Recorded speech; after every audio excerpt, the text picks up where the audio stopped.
What is up, everybody? Welcome to the InnerCityGeeks podcast. It's Steve here, and this is episode 212. It's like the New York area code. It's 212.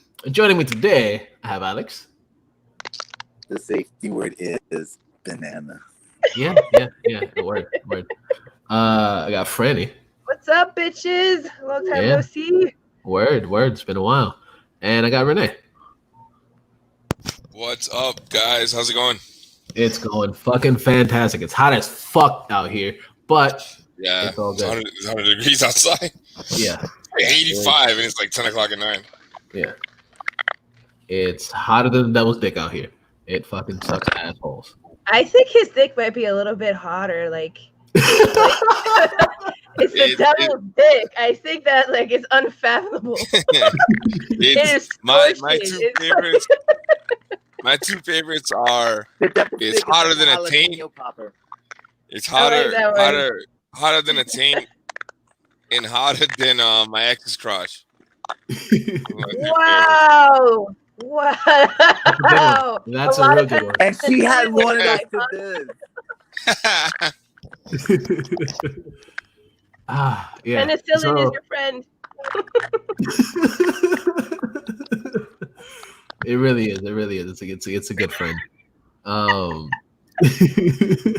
So Franny, what's been going on, dude? It's been a couple weeks since you've been on. So my dog Elvira decided to stick her face in a dusty, unclean area. I mean, we've been renovating my house, fixing it up since we're all quarantined, and of course she picks the one spot that we have not touched yet and just shoves her face in there. And I thought it was going to be like allergic reaction, like allergies. So I did what I was supposed to, gave her Benadryl, was wiping her eyes, and she still looked like this. And I just felt terrible. She was doing a fake Asian accent. She actually looked like she was stoned. Because she still had the smile. Elvira, don't be offensive. So she would be like, and I was like, my poor baby. And I couldn't focus on anything else. Because I needed a ride. I needed to find out if the vet was even open. I needed to hustle my way to get money to take her to the vet. And it still took me an entire week to take her to the vet. She didn't go see the vet until Thursday. And she got this infection on Friday. That's why I didn't come on. I was worried about her. Because every hour I would fucking compress her eyes with a warm paper towel every hour, trying for her not to get any type of infection, because I couldn't afford to fix it if she did. Of course. And of course, she got a double infection in both her eyes. When I finally took her to the vet, she had a double infection. The infection is causing little ulcers in her pupil, and she had a fever, and her ear was starting to look red. I literally was hyperventilating, trying to be strong for my dog, who had no idea what was wrong with her. So now she's on 3 medications, and I'm just being a dog mom, and it really is the same level of I feel if I had a kid, I'd be absolutely worse, because the kid would talk back to me. My dog doesn't talk back to me. She fights me. She doesn't talk back to me. And I go through all the emotional roller coaster of her being sick. It's just really hard for me when she's sick. Yeah, you were thinking she was going through leprosy and shit, and you were like, yeah, I don't want you to die yet. Oh, she can't leave me. I would be unconsolable. You guys probably won't hear from me for days. You have to actually come to New York and make sure I am okay. I don't even want to think about that. And it's that too. She's getting older, so that thought does pop into my brain, and I fucking panic. But today she actually, her eyes are opened enough that I could see her beautiful brown eyes. Aww. So that's a good sign. But that's your brown-eyed girl. I'm sorry, I had to. Dad joke. It's all good.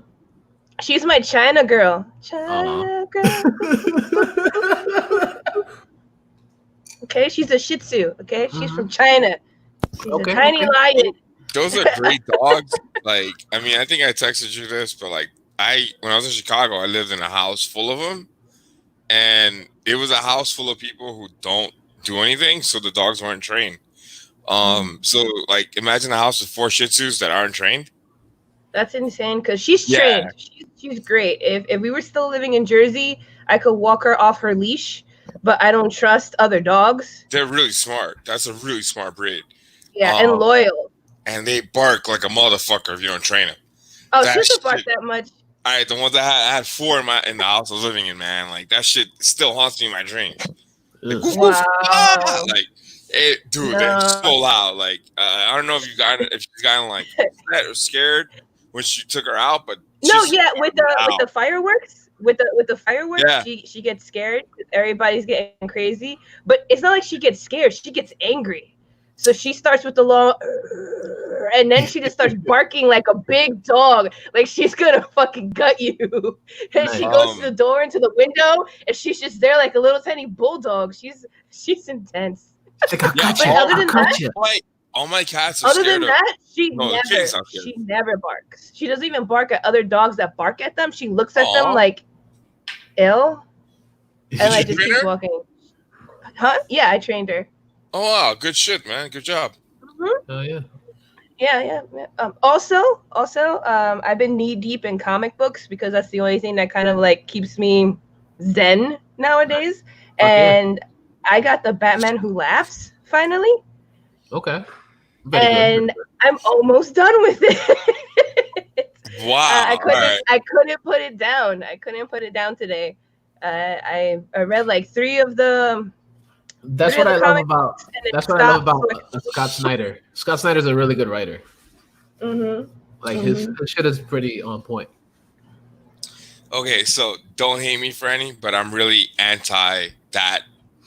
Steve knows what I'm gonna say. I'm really anti that whole story because they basically ripped off Pinhead for the Joker for the Batman Who Laughs design.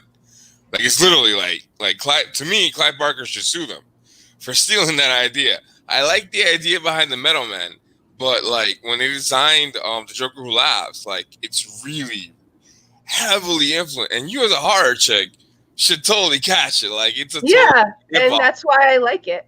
That's why I don't like it.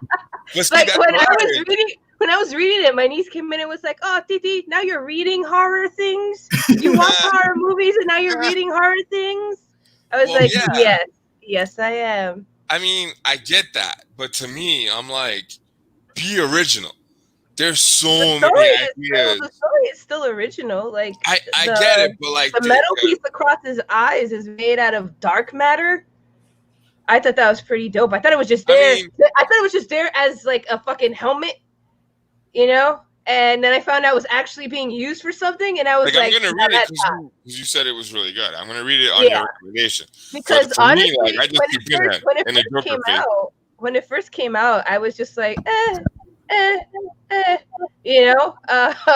And then quarantine happened, and I read Batman the Damned. I got that one. I enjoyed that, and it's from the same dude or like same saga or whatever. I don't know. At least that's what it told me. He's been writing for the last like 10 years or so he's been doing a pretty good job with it. So because I like that one, I got this one. So I get it. But I mean, there's one thing to be inspired, which I kind of see this is inspired by Hellraiser, and then there's another thing to absolutely rip it off, you know. And I don't feel that way. It's not like he came from another Cenobite dimension, you know, like Event Horizon. Event Horizon, I felt was going in a Hellraiser direction, and then they dropped. I never thought of it that way. Yeah, because it's all connected to hell. It got me, and not even hell, a dimension like hell that they ended up getting warped into. And I was just like, this is so hot. And then they didn't really expand on it, you know. It kind of. That's one of my favorite movies, so I've got the mind blown emoji. I never thought of it that way. I just thought of it as a straight like hell thing, never like anything else. No, it's an ultimate dimension, and that's where Hellraiser comes from. He comes from they're fucking demon entities from space. Yeah, I mean, they kind of retconned a bunch of that stuff, but I'm like, I still stick to the 3 movies. You know, the whole. I like the first 2. I love the first 2. I just rewatched part 2. And I love Bloodlines when they actually take Hellraiser to space and you find out how the box was made. That was amazing. The rest were a clusterfuck. And there was only one that was like a side story that I liked that had to do with the cop. The cop had fucked with the box and was inside of a loop of a nightmare, and he found out that was his hell, and he was chasing himself down as a killer, but he didn't know he was the killer. It was good. It was good, and it was all Hellraiser's doing because it was that guy's hell. But other than that, they were like all fucking lame. It was kind of sad. I heard Clive Barker's actually fighting right now for his rights back trying to get Hellraiser. The thing is, Clive Barker. I mean, this is a whole other fucking horror podcast tangent, but Clive Barker, when he was doing his stuff, he was writing a lot, and he sold the rights like really, really cheap. Like, when you're doing that kind of writing, especially back in the early '90s and '80s, they didn't really pay you that much, so you got more on the licensing for them to reprint the books. So he just basically signed the contract, and they gave him like a check for one amount. Meanwhile, they've been making money off that shit for 30 fucking years, and he's not doing a good job with the character either. He hasn't seen a dime of it. So, like, I think he's trying to make his own version of the movie. Something about one of the other movies that got re-released recently, like, went directly to him too. The hell was it? Nightbreed. When they did the whole like Nightbreed re-release and whatever, like he was involved in that more than anything else. But yeah, like I really hope he gets the rights back to Hellraiser and he gets to do his version of the reboot. Yeah, because I would really like them to pick up from like part 3. You know, I want to go back into that labyrinth fucking alternate universe. You know, that'd be sick. Agreed. That'd be pretty dope. Also, talking about horror, I watched a movie and I saw The Darkness with Kevin Bacon. Nice. I really, really enjoyed it. It really didn't get really good reviews. I don't understand why. I guess because they didn't cheese on the jump scares. Like, you know, like the tension was great. And the stuff that happened was like, oh shit, that's creepy. And shit didn't take off until like the very end. It kind of reminded me a lot of Poltergeist. You know, where it just was really steady, and then boom, shit just explodes. But what I really loved the most about it was original. They really took a different type of terrifying concept in terms of how their house became possessed, what kind of demons were trying to come into their house, which totally blew my mind. I totally geeked out really hard that these demons were Native American demons that weren't coming to kill you and terrorize you. They were coming to come and slowly poison your brain with hatred so you could kill each other. And they were manipulative in that way. So they weren't going to possess you and have you hurt yourself and throw up. And they were going into your brain and bringing out the darkness within you. And they were Native American spirits. So you had like a crow, a wolf, a snake, and they were slowly gaining power, and they came from an artistic child who was more connected to the spiritual world. And when they went on vacation in like Arizona in the mountains, the little kid found these rocks and took these rocks home with him, started playing with these fucking rocks, and the fucking dimension opened up and let these Native American spirits come in and terrorize the family. And instead of having a priest come and spray the house with holy water, they had young Mexican chick and her grandma who only spoke Spanish come in with sage and a feather and fucking and dowsing rods and come and try to heal the house. I was like, the brujeria solves everything. And then another dimension, just like Poltergeist, opens up, and instead of the mom going, it's the dad. The dad is closer with the son, and the dad jumps in there after the son. It was great. It was great. I'm not going to ruin the ending, but it was so originally awesome that everyone whining for the lack of jump scares and gore really need to know that there's different types of horror, and if it creeps you out, it did its job. Nice. Also, I finally saw Cape Cod. Oh no, Cape Fear. Sorry. Yeah. Cape Fear for the first time ever, and it gave me nightmares. Oh fuck! I forgot about the mic. The De Niro version or the black and white version? Like the De Niro one is a remake. Oh, the De Niro. All right. The black and white I've never seen good. De Niro like that ever. Yeah, I know really him good, as man. a mob boss, mafia, hard ass kind of person. Yeah, he's like white trash crazy in that one. I saw it in the theater. It's really fucking good. Disturbing as fuck, but really good. I couldn't believe it actually gave me nightmares. Yeah, it's a fucked up movie. It's really fucked up. He's a terrifying human. Like on all sides too, because it's like he's bad, but he's bad for a reason. Like he got locked up because this dude fucked up, and then the whole dynamic of it, the way it's done in the De Niro movie is like really in your face as opposed to the other one. But track down the original black and white one. It's actually really good too. Cool. It's got Gregory Peck. I forgot who the rest of it is, but the dude from Kill 'Em Mockingbird is the guy. Oh, okay. It would be up there in one of like those awesome remakes. Yeah, but definitely check out the original one too. Like it's not as in your face. It was like a 50s, 60s movie, but it's definitely worth seeing if you like the De Niro version. Okay, cool. Okay. Oh yeah. And I'm the movie nerd. Like any movie you pick up, I got like fucking stupid trivia. Sorry. I've met my match. Touche. Yeah, I think so. Yeah, Tushy, exactly. Tushy. So after watching The Darkness, I went back and watched Hollow Man. Okay. And amazing. That movie still is so good. You wanted a Kevin Bacon way. I did, but then I just stopped at that because I heard the other movie that he did, like you should have left or you should leave. I want to see that. I heard it's awful. Everyone like has a different opinion. I couldn't find it streaming for free, so I kind of gave up. I found Cape Fear, and it was just like Cody. Fire stick. Cody. Yeah, word. It's on Xbox. Go. Mm-hmm. Free streaming. We're all broke. We don't pay for shit, man. Like, I know. I'm so broke. Once I pay my phone bill, I'm only gonna have like $25. Dude, I can't even pay attention after I pay my phone bill. Yeah. I gotta wait for I think I'm gonna get. That's another rant that I'll get to when Steve gets to me. But I think I should be good in a couple weeks. 2 weeks. That's been my. That's what I've been up to. I think we could just get to you now because Alex dropped off for a second because his phone is being all weird and shit. So Renee, what's good, dude? What's going on, guys? I'm here in between burps, back again.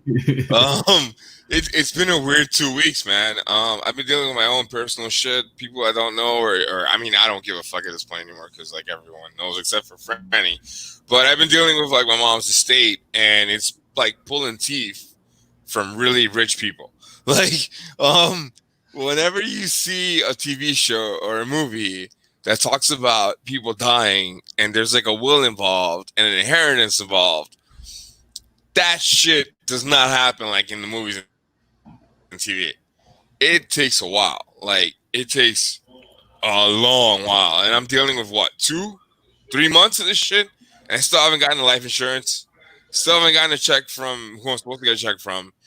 And it's just really, really infuriating because I'm not working. Like I was dealing with shit. I haven't talked about that here. I was working at a hotel here in Florida, and between the COVID crisis stuff and just like general ghetto Florida stuff, plus just me dealing with me, I had to quit that job because it was like I was risking my life with the COVID-19 stuff. And then on top of that, because the hotels lost so much money, they've literally dropped their rates as low as they can go here in Florida. So it's like the dregs of society at every fucking hotel, at least in Tampa. I don't know about other places, but I'm talking about hookers, pimps, crackheads, meth heads. Shit I haven't seen since the 90s in the Bronx, dude. And I had to like fucking deal with it like face to face without like, you can't tell a ghetto motherfucker to social distance. That's just not in their vocabulary.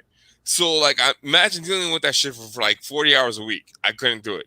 On top of the stress of what I had to deal with. So now I got to fight with some people to get money that I'm supposed to get. And I'm literally staring at a lot of money that I can't touch until they let me touch it. And it's not just one person. It's like 4 people. And I know my mom and whoever gets a life insurance policy, gets certain things to give to their kids. I know they wanted that to get to their kids or their family or their loved ones as soon as possible. And I'm fucking telling you, that never happens. All right. Even with a will. Like my mom died without a will. My mom died suddenly during the COVID-19 crisis and she didn't leave a will. So I've been dealing with that since March. And like Steve knows because like we live together. So like Steve knows. Yep. That's the main thing that's been like stressing me out this week. The other thing that I've been kind of like really kind of like on and looking at has been the what's his name, dude? I don't know. Crystalia. All right, Crystalia, right? My thing this week has literally been sitting on the couch, making phone calls and watching fucking YouTube and like whatever's online.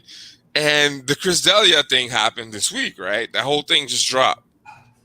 I'm not a fan of these greasy French fry looking comedians, so I don't really like get into whatever they're into, right?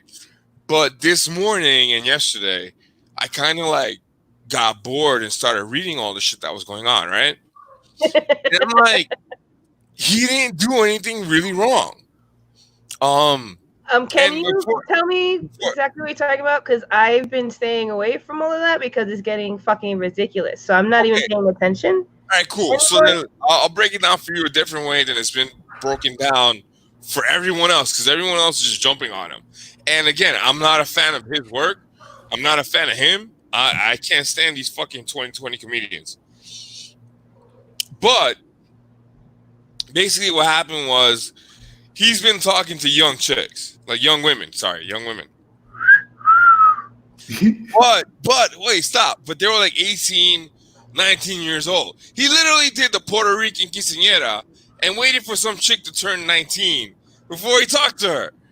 We know people who've done that, all right, in the Bronx. He waited for her to be legal. What the fuck? That shit has happened so many times in my private life. Not me, but I know a lot of people have done that, all right? Oh, yeah. That happened to at least 8 of us in the Bronx. We've seen it. my thing is this, I used to like some young too. No, but my thing is I don't like them young. All right, I have this whole thing since before I was like, damn, it sucks that Alex isn't on because Alex could back me up with this. There was because me and Alex like crossed paths back in the day. There was like some shit that we did where people were literally grooming kids to be your girlfriend or whatever at a certain point, and it's not right. I always had a problem with it. I'm not saying it's right, but it's been done and it's been accepted by a huge part of the culture. So when I went to read the stuff on Chris, what is Alex doing? What is that? I don't. Was that him trying to talk? I thought it was you trying to say "fuck you" for saying this. Like "fuck you," type. Yeah, that's all right. Yeah, it's definitely Alex's mic.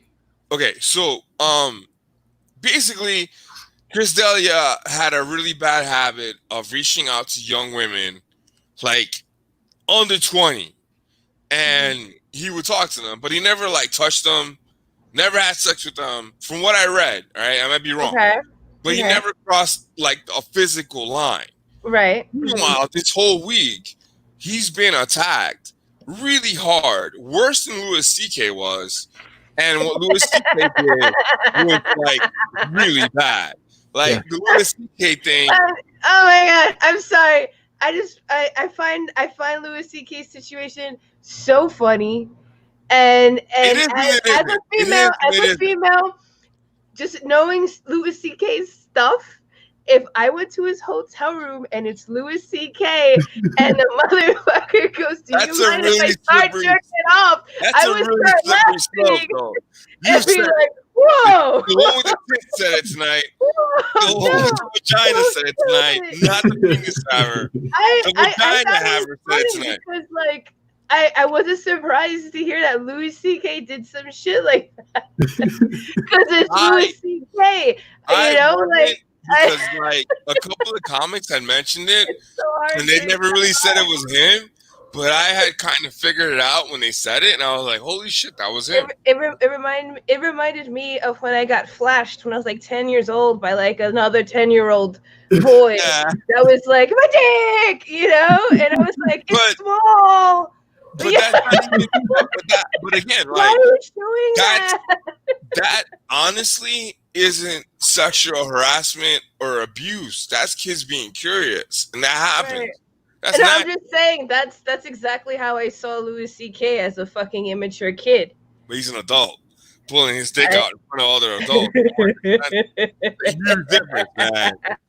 If I pull my dick out now, you could totally fucking arrest me.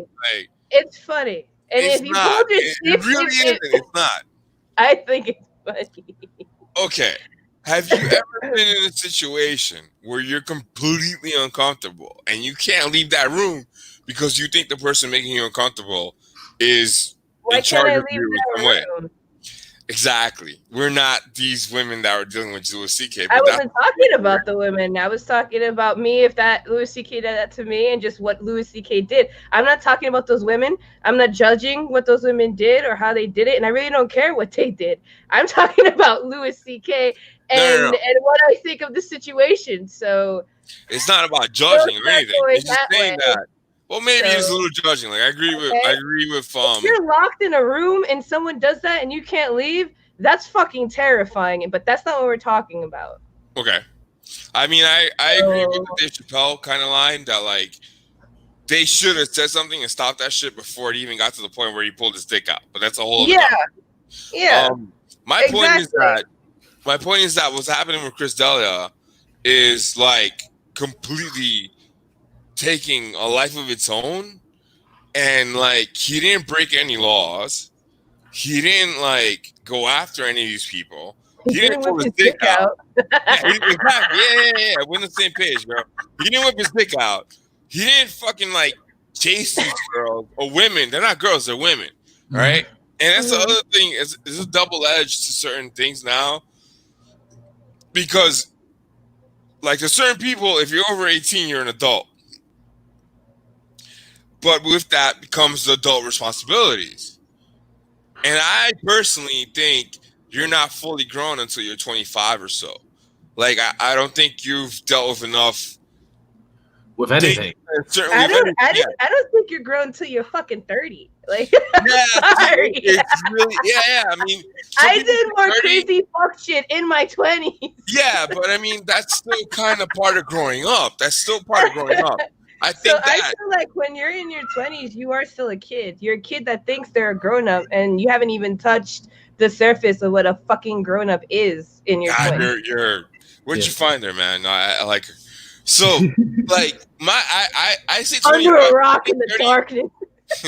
Because I think 30, if you don't have your shit together by 30, you're never going to get your shit together.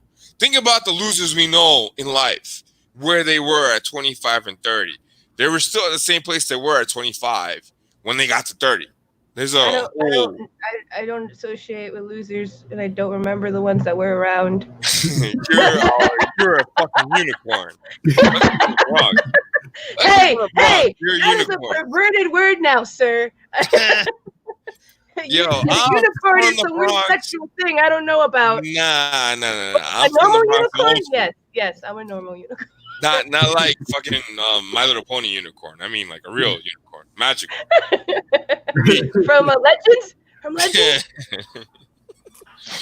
But they're after him because he talked to a girl before she was. No, he talked to a bunch. He talked to a bunch of young girls, right? And I'm like, what's the difference? He has a harem.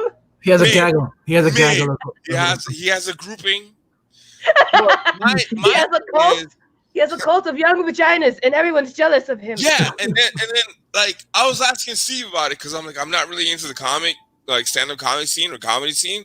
So I'm like, why the fuck are they jumping on him when they didn't jump on Louis C.K. On Louis C.K., they kind of like separated it and defended it, but they didn't jump on him. No. But comics didn't jump on him. Everything. Yeah, but comedians didn't jump on it. No, Yeah, they because didn't. it comes back to like what you said. If you're an adult with another adult, you're capable of stopping that shit before it escalates to that point. But the Louis C.K. thing to me was worse. Way fucking worse. I think the Chris D'Elia thing is a little different and not as bad. Because when no a guy's hands start going towards his pants. Yeah, so that's CK. You say stop. CK. You say stop. Because we did it in person. They didn't say stop. They just stood there. That's where the they wanted to thing. It, and then they were like, "I don't like it. I'm gonna go tell." I mean, that's your opinion. The vagina where said it, like the vagina haver said it. I didn't say that. You keep calling me the vagina? The vagina haver. Like you're the vagina whisperer. Because like if I said what you just said, last time I checked, I was told I was aggressive and gave out a lot of male energy. So if anything, I got a bigger dick than all of you guys. Stop calling me the vagina whisperer. Nobody's vagina talks like mine. I've been called the pussy whisperer, so that's the whole thing. No. What I'm saying is that there are certain points of view that I can't say, but you can say. But when it comes to the whole Chris D'Elia thing, and again, I can't believe I'm defending this fucking asshole, but what he did is maybe really stupid and not smart. I'm totally against dating anyone who's more than 10 years older or younger than you. That's a whole different thing. That's just me personally. Like, I've never dated anyone. Right, but age is supposed to be just a number. Some people, I read those tabloid things about, see how old, 10, 20 years older than each other, all these celebrities, oh my God, and they're still in love and still together, and they're 10, 20 years older than each other. And I get nauseous. Yo, Henry Cavill, Superman, fucking Man of Steel, went through 3 fucking 17, 18-year-olds while he was fucking doing Man of Steel and the first, what was it, Batman versus... Oh my God, fucking, you remember Carson Daly? No one said anything about fucking Superman. You remember who Carson Daly dated? He dated 18 and 19-year-olds the entire time he was on TRL. Yeah, come on. But they let that shit slide. So why are they jumping on Chris? Because it's 2020. And again, I'm not a fan. I'm not a fan of it. Because it's 2020, and for some reason, I don't know. I don't even know what to say, but for some reason, shit is just not the same anymore. Right? Aliens came and put some shit in the water. Okay, this dude got blacklisted in less than a fucking week. Bananas. But I kind of get what you're saying. I get what you're saying. The escalation between whipping your dick out and just talking are two different things, and they're not being given the same balance in the eyes of society's judgmental logic, right? That's what you're trying to say? Yeah. The last thing I'm gonna say is I'm really glad. That took a lot of brain power because I just still want to giggle. I am just really fucking glad that all my stupidity was done in the 90s before the internet. Because holy shit, would I be in trouble? Like, oh my God. Like, I've done shit, never anything like that fucked up, but I'm sorry, there was a lot of sex in public. There were a lot of rape. Like, like that. There's a lot of things you could get wrapped up in. Yeah. But yeah, I'm glad our cameras were pixelated and nothing really survived. Mad pixelated. Yeah. The other thing I've been kind of messing around with this week, Renee. that shit. What's up, dude? Wait, let me finish. The only thing I've been messing around with has been Call of Duty Modern Warfare. It is literally the best Call of Duty they've done since fucking the old school 2000s Modern Warfare. It's really, really good. I've also been playing the Red Dead Redemption 2 on the Xbox, and there's something else I was about to start playing with, and I totally forgot. But yeah, like that's just basically it. Call of Duty, if you haven't picked it up yet, really, really fucking good. Shit, I totally forgot what the other game was. Do you want to talk about Justice League Dark, or you want to wait? Yeah, we can do that now. Fuck it. All right. So the other big thing I saw this week was Justice League Dark, and I feel like an asshole now because Alex fucking disappeared. But the other big thing I saw this week was Justice League Dark, and I've been avoiding a lot of the DC stuff because my ex was like literally Wonder Woman. So like me and Steve have been laughing about this all year. It's been But hilarious. I got over my shit. Hilarious. I got over my shit. And I actually watched a bunch of DCEU stuff. And I'm like, wow, Apocalypse War was Really so fucking good. It's a Justice League Dark movie. I have air quotes for the people hearing this on fucking Spotify. Air quotes you can't see. But it's a Justice League Dark movie.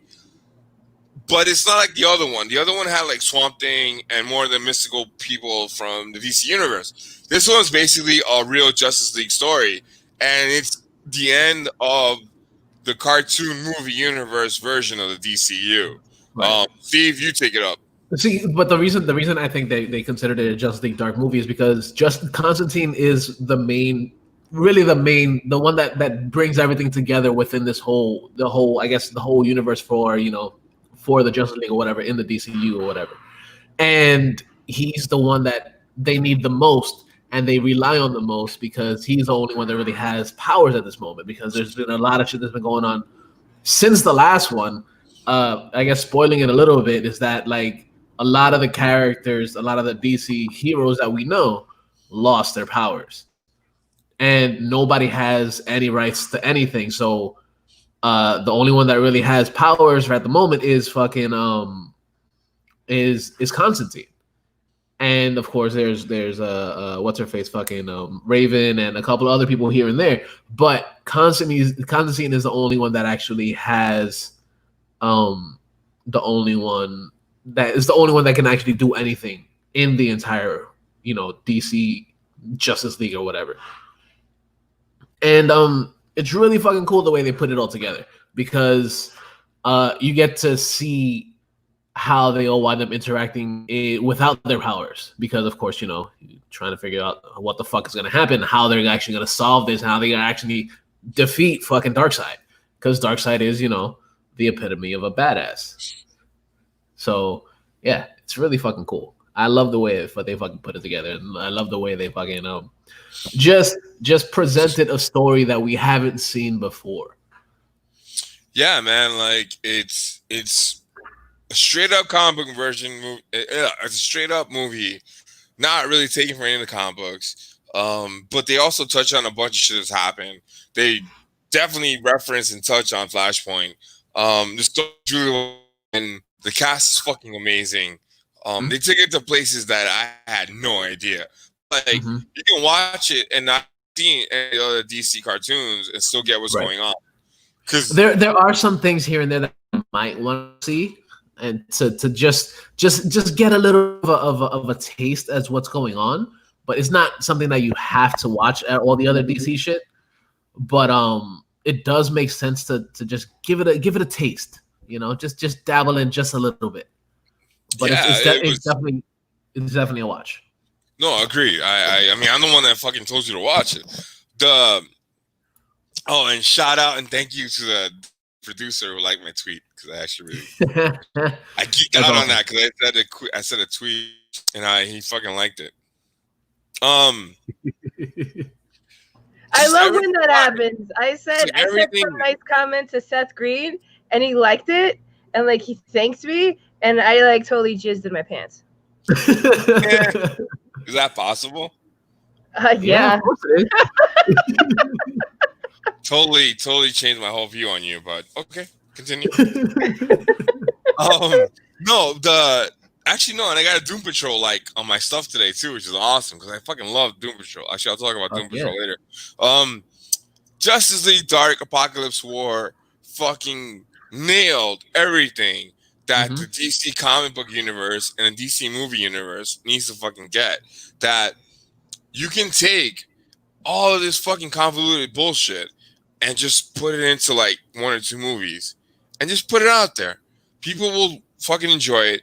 The DC comic book fans will fucking nerd on it and we into it. But I mean, this movie was the perfect ending to the DC comic book cartoon universe into whatever they end up doing next. It's really fucking good, man. Like, they kill everybody. Spoiler, but like that's another thing too. Like, they kill like a lot of people in it too. Seriously? Yeah. It's violent. That's it's why violent. I logged off to get into the theater. I didn't want to hear anything about it. I was shocked. I was shocked how good it was. Like, I saw some people on my Twitter talking about it last week, and I was playing like a lot of Call of Duty. So this week, I kind of started watching stuff again. And when I sat down and watched it, I was like, "Holy shit, this is really fucking good." I ended up watching it like 2 times that first night that I watched it. Like, it's actually really well done, really well written. Voice cast is awesome. Yeah, like there's not one bad thing about it. The other thing too is that they fucking got Constantine. Is the live action show like that cartoon version or the Keanu movie version? It's the same version. It's the same dude. Really? Yeah. Matt Ryan plays Constantine. Yeah. Wow, they need to put that shit on HBO Max, man. Because all right, if it's the same as he is from the movie cartoon to the show, then I'll go back and watch the show. It's the same dude. He's the same guy that's in that. He's also in Legends as well. Wow. So, yeah. All right, I gotta go back because Constantine is one of my favorite characters. Like I have that. I had that first run. I have it somewhere digitally, but I had it actually on paper. Yeah. The Alan Moore stuff. I had the Alan Moore stuff. That's awesome. Yeah, he's really good. I like the way that they portray him in that, because it's not the same thing that we got as far as like Keanu Reeves, content. Which is cool, but like if you know the comic book, it's totally different. But the one thing they don't have is like Death Wish. No, in the cartoon. Like they don't. He's not gonna die. Like he doesn't know he's dying. That's the one thing I kind of like. It adds. But what they do in it is that they're like, they kind of touch on it, like, he can't really die. That's why he fucking does all the shit that he does, because he basically is a master of dark arts. He does whatever the fuck he wants, whenever the fuck he wants, and he does it in any way possible. He goes to hell all the time, and he comes back, and he does everything. So like that's his character. Like the fact that he goes to hell all the time is kind of one of those things. Like he has that Cheers. That how do you say I don't know what the fucking word to say, but he has that thing. Yeah, like, that thing he does. Exactly. That thing he does. makes you guys feel in your squishy areas. Yeah, exactly. That's exactly what he does. Yeah. He's fucking great. He's really fucking good in it, and I love him as a character, and the fact that he's been in all of it pretty much since he became Constantine a couple years ago on the NBC show.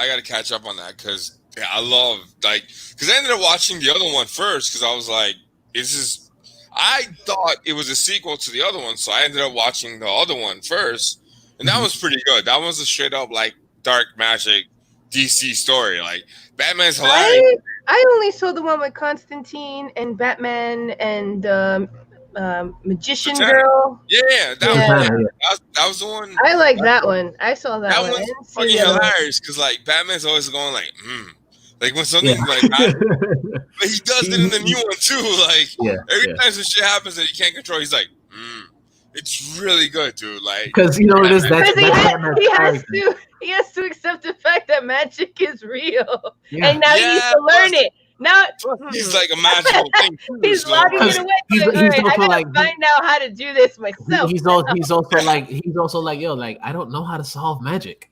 I can't solve magic. I can fucking destroy Superman, but I can't solve this fucking thing that's magic over here. Cool. In one of my comics that I'm reading, but now that you say him and Superman, it's called Joker's Endgame. And Joker ends up infecting all the Justice League with his laughing gas. And Superman and Batman are fucking going at it, right?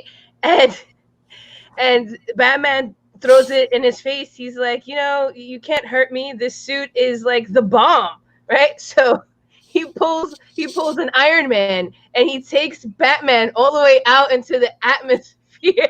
It starts ripping chunks of his suit off. And he's like, where are you, Bruce? I'm looking for you. Who you think's going to win a fight between me and you?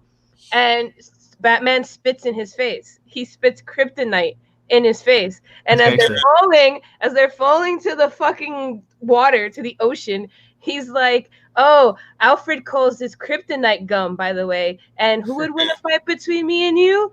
None of us." And they hit the water. That's pretty good. Have you read Dark Knight? The Dark Knight? Yeah. Yes, but I don't have it. But I've read it. All right, you need to own that as a Batman fan. Just, it's part of the religion. I had it a long time ago, but things disappear. Yeah. Yeah, you move in with people and things disappear. Can you see it? Yes. Is that like clips of comics on your wall? No, covers? But that's Batman. That's the cover. Covers? Yeah. My room isn't cool as yours, but it's my favorite Batman cover.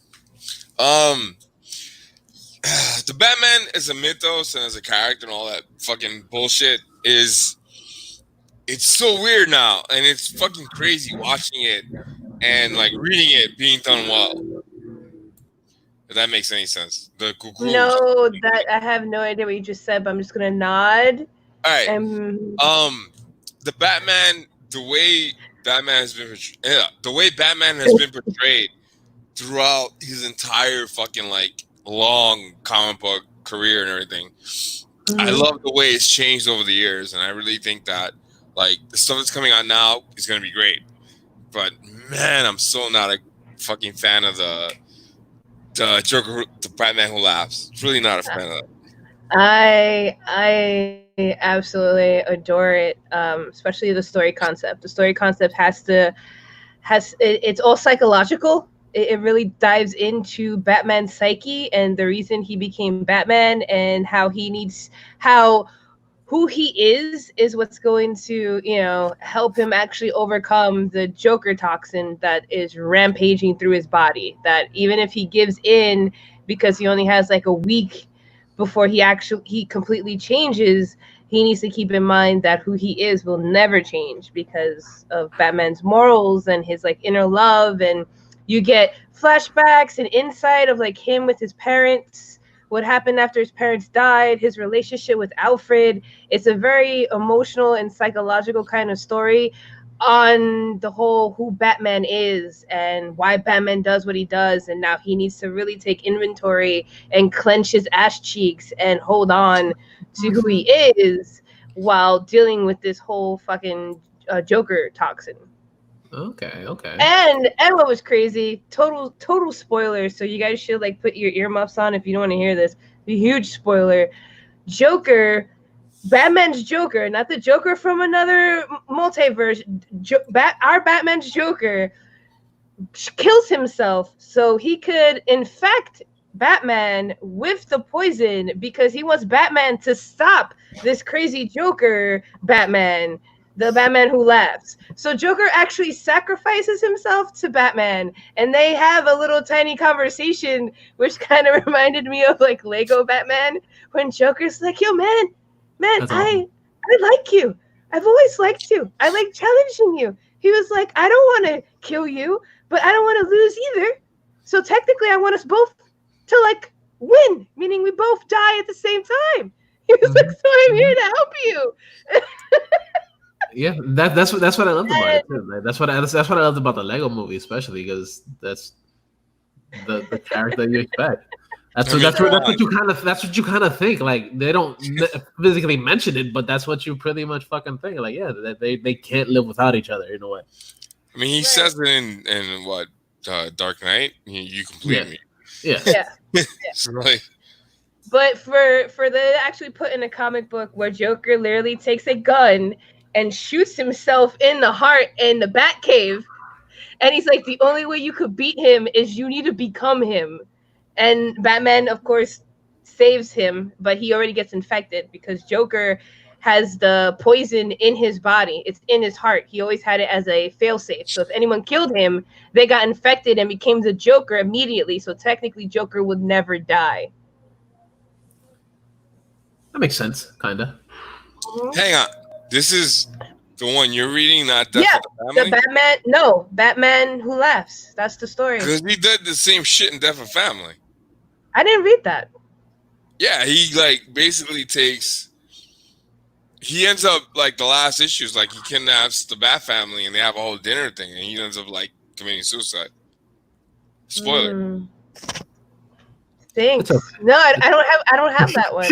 Yeah, and Scott Snyder wrote it. So it's like, I'm like, man, like, that's why, like, well, you know what? I'm glad I got this one and not Death of the Family then. All right, because I like this better. That's another thing that like I haven't been on the show that much in a while, but DC Comics have become the laziest fucking comic book publisher in the history of fucking comic book publishing, because they've been repeating themselves with shit they did like 5 years ago, and they don't give a fuck because people still buy their shit. But I'm like, really? Wow, yeah. Basically, the Batman, the Joker with the one that has like the mask of his skin. Yeah, I didn't like that. Like just like you don't like the Batman Who Laughs, you don't like his Hellraiser look. Yeah, I didn't like Joker cutting his face off. I didn't like it, so I never read it. And yeah, I dug it, but that story ends. I didn't like it. Like there's no way he could preserve his face. It's gonna start to get rotten and gross and gray. No, thank you. That's like no, Walking Dead. That's like Walking Dead. If they were in fucking Atlanta, those zombies would not last fucking 2 hours, man. Between the heat, the fucking hills, and rotting, those ankles will be gone in like an hour. Like, can't have like a real world logic with comic books. Like, it just doesn't work. Yeah. I mean, because if Homeboy cut his face off and put it back on, he would not be able to talk. It needs to be in the realm of logical comic book theory for me to like it. So I'll do the Hellraiser look over the removal of the face look, because it will bother me the entire fucking time. Going, that's semantics, no, girl. That's semantics. No way. That's semantics. Yeah. No, but that's why I didn't read it. So that's kind of sad if it's just a repeat. But regardless, I like it in this story. I'm not done with it yet, so I could do an entire episode. I could literally do an entire episode on comic book people by yourself, like for like an hour and a half. Like, you motherfuckers, Alan Moore, Frank Miller, Jim Lee, like, Kirby. I'm like, fucking tattoo artists aren't that repetitive. unless they won on those tattoo shows. Where'd you find her, man? Where'd you fucking find her? I like her. Alex. So Alex I hate those fucking tattoo shows. Yeah. If anybody watches the tattoo show and thinks they're repetitive, oh my god, holy shit, nah, dude, no. I've worked in tattoo shops. Did you do anything? Huh? Did you do anything this? Yeah. I was trying to get into that. Safe word is banana. Yeah, word. I forgot the banana. Yeah. It's in your pants. Yeah, I know.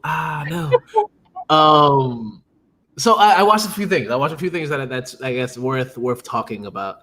I finally watched fucking Rambo Last Blood. I liked it. Watch that shit. I couldn't get through the first half hour. Dude, it's fun. It's a fun fucking watch. Really? It is. Yeah. All right, I'll give it a shot. Now. It's not completely horrible. It's just fun. I'm gonna show you my tunnels thing. I was like, really? Like, and I believe he dies. I thought it was a great send off. Yeah, it was because it's kind of like he rides away in the dark. Yeah. He did what he could. He tried to save the girl, like, you know. It made really sense. I liked it. Yeah. It was fun. It totally made sense as a story. It was amazing closeout. Yeah, and then he rips that motherfucker's heart out of his chest. That was so awesome. That was so badass. Like he did a kalima. It was fucking great. I loved it. Me too. He owned those motherfuckers in that tunnel. Yeah, yeah. He owned them. Dude, when I guess it's a bit of a spoiler or whatever. When they beat his ass on the fucking roof, I was like, yeah, they're gonna fucking die. Yeah, I was like, you shouldn't leave him alive. You should not leave him alive. Yeah, no. Like, oh yeah, you're gonna cut his fucking face. Like, yeah, that's not gonna solve anything. You gotta finish it. You gotta be like Mortal Kombat. Worse there, guy. Yeah, you gotta be like Mortal Kombat. You gotta finish him. Like, that's I love that. That was great. That's great. Dude, it was so good. It was so fun. Like, yeah, there are points in it that could have been left out. They could have changed some things, but it's what more do you really expect from that type of movie? Right, especially the end chapter of that kind of movie, because the movie before this one was so fucking intense. Yeah, so fucking intense. There was body parts everywhere. Oh look, he brought out his pussy. yeah, he brought out the pussy. Yeah, it was really fun. Like I enjoyed it. Like there was so many things on it that I was like, okay, they could have done just a little bit better, but regardless, it was still fucking fun. It was bloody as fuck, and it was fucking what you would and expect from Rambo. a Rambo. I feel like it was still Rambo. It still made store. I'm making this word up. Story logically accurate. That's I guess that's a word. It's a word. It's a word? Story logically. Yes. Yeah, story logically. That's gonna be the episode title. Story logically. Yeah. Yeah, I absolutely love it. It's fun. I watched. I had a Rambo night with my mom a while back during the quarantine, and I bought them on Blu-ray, and I watched one all the way to the final chapter. And story-wise, that shit was on point, like fucking Rocky. It was phenomenal. Yeah, it's really good. Like it's super fun to watch because it's one of those things that you're just like, what's gonna happen now? Like you kind of have an idea, but then you're like, where are they really gonna take it there? And then you're like, yeah, they take it there and even further, and that's what I liked about it. Because they're like, oh yeah, well, how is this gonna end? And then you're like, there, no, it's not. It's not gonna end there. Like he's gonna go and they're still like, oh, there's another 20 minutes left in this movie. How the fuck is this gonna finish? It's good. It's fucking good. Right. After they whipped his ass, I was really like, how is he gonna get them to come? But like it wasn't predictable, to the extreme where it was just like another copy and paste. Like I was really wondering, okay, what's he gonna do now? How's he gonna get the cartel to come over to his fucking house? Yeah. Like, Yeah. He's like, I'm gonna do it. I'm gonna do it no matter what. Talking about violence, I totally forgot. I saw John Wick 3 finally. Oh, nice. Good job. Good fucking job. I saw it. I thought it was great. Nice. I did not think it was gonna do what it did. I was so shocked at the end with the twist. Yeah. I was just like devastated. I was like, poor John. It was a good twist. Trust anyone. He's a legend. The third one. I'm talking about the third one. He's like the other ones. Yeah. I've seen all of them. I'm like, how could you be scared of him, right? He's famous. Everyone's like, oh my God, it's John Wick. Oh my God, it's an honor to get my ass kicked by you, John Wick. And you still betray this motherfucker who you're fucking scared of, like who will come back and murder you. Yeah. I was shocked. And yet they still have the balls to keep betraying his trust. It's bananas. I mean, I was shocked that was the guy from American Iron Chef. Yeah. Completely fucking shocked. I was like, he's in a bunch. Like I know him from a bunch of not Iron Chef, like Ninja. Yeah, he's like in a bunch of martial arts movies that I've seen him in since he did Iron Chef. Like I don't fucking cook. Like I didn't know about Iron Chef. I did. I've seen it. Really good. I wanted to be on Iron Chef. The Netflix show that he's on is really good. It has one of the guys from The Raid. The Raid guys. It's really good. Interesting. I gotta check that out. Yeah, it's really good. But yeah, it was so good. I went back and watched John Wick 2. Nice. Yeah, so the new Rambo, it's really fucking good. Go check that shit out. And John Wick 3. It's on HBO. And John Wick 3. Yeah, I think Rambo I saw it on HBO Prime. Oh no, on fucking Amazon. Yeah, on the Amazons. So go check that shit out. Another thing I watched. Hollow Man is also on Amazon, guys. By the way. Hollow Man. Hollow Man's on Amazon. Nice. Fuck yeah. I think that the movie you mentioned is on there too. Which The Darkness? That's on Netflix. No, the one that the house you should have left already or something like that. It's either Hulu or no. It's not because it's on Prime, but it's one of those you gotta rent me on Prime. Really? All right. Yeah, because it was supposed to go into theaters and being that theaters yeah, I'm gonna wait. but I'm pretty sure you could procure. Somebody mail me a Fire Stick. Yeah, I have like 3 too, so. He's got one. I got like 4 back here. So that dark abyss. I remember my drunken recommendation. Oh, what's your drunken recommendation? The Lone Wolf and Cub movies are on HBO Max. Actually, if you have HBO Go, you have HBO Max. Like, go into the app, sign in. It's just not on Amazon TV. It's not on a lot of the smart TVs. But if you have an HBO Go account, you have an HBO Max account. Use that motherfucker because there's a bunch of stuff that's not on HBO Go. The entire South Park is on there as of yesterday. All of Rick and Morty is on there. Yeah, for now. Rick and Morty doesn't have season 4, but it has most of everything else. Right. But what they do have, and I'm gonna go into their movies thing. I'm gonna go hunting in there a little bit more because I found this one by accident. But they have the all 6. Yeah, it's a lot of shit. Well, I heard Elmo. You told me, Steve. Elmo has a freaking talk show. Yeah, the Elmo talk show. The Elmo talk show. It's so fucking fun. I want to be on the fucking Elmo talk show. Yeah, it's a 15-minute talk show. It's fucking great. Start a petition. Of what? To be on it? Yeah, to be on it. I need to do more YouTube videos. but the one thing that I found on there that is a huge, and I mean gigantic, hidden gem in every sense of the word. The Lone Wolf and Cub movies are on there. I don't even know what that is. Have you heard Wu-Tang? Yes. Have you heard RZA? Yes. Have you heard Jizza? No. Do you know Liquid Swords, the album? No. Okay. So there's 4 samples. I know what I know, and then I know what I don't know. There's 4 samples on Jizza's Liquid Swords album. Yeah, there you go. I'm too drunk to do it. But those samples were taken from those movies. And my point is this. Check those fucking movies out. Put Lone Wolf into the search in HBO Max, and they'll all come up. I paid between $50 and $70 for these movies 10 years ago on Blu-ray from Japan. So the fact that you motherfuckers can get this shit on your TV in an app pisses me off and makes me really happy. They're really good movies. Look at it this way. They're only on there for a short amount of time, and then once they're gone, they're gone.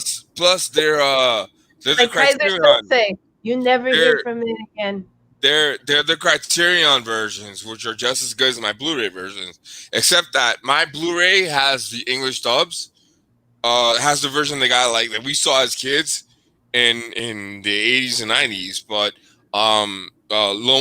the 6 Lone Wolf and Cub movies are on HBO Max. Definitely fucking look for them. You literally put in Lone Wolf in the search and they'll come up. They're really, really good. If you're any kind of nerd, check them out because those movies influenced Frank Miller, a bunch of the 80s comics that came out from Marvel and DC, and even stuff that's coming out now. So definitely do a search on HBO Max for Lone Wolf.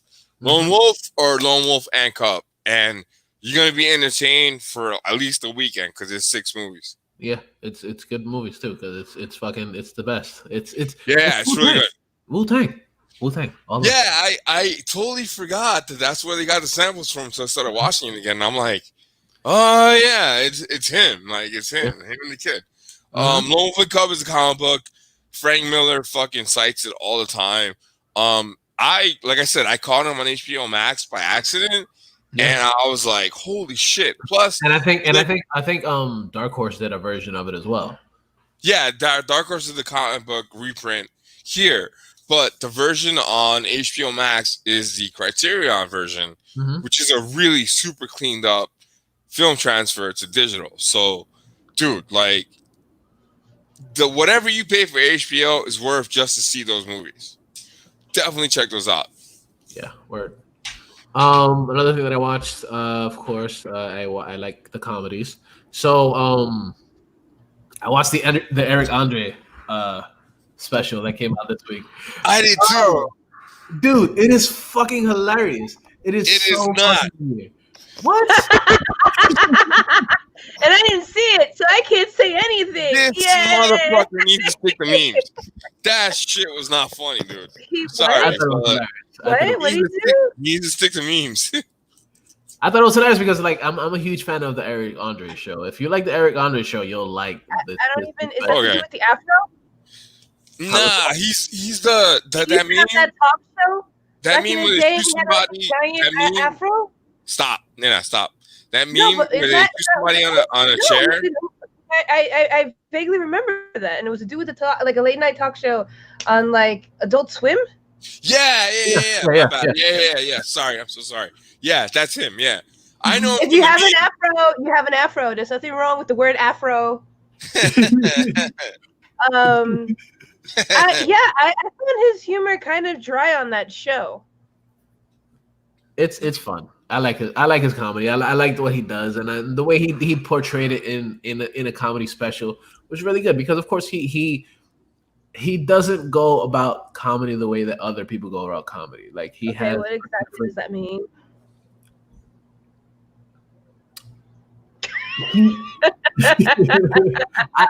I can't really explain it because he has a different way of entertaining and performing. Oh, I'm actually looking into buying a How to Be Funny book, like a comedy, like it's written by someone that you used to write for the who does still write for the Steve Colbert Show. Oh, okay. I want to work on my humor, my punchlines and stuff. I would say to go on Twitter, but you don't use a Twitter. I hate Twitter. There's a comedian, Gary Goldman. He puts tips or whatever on how to be a stand-up comedian or whatever on his Twitter. But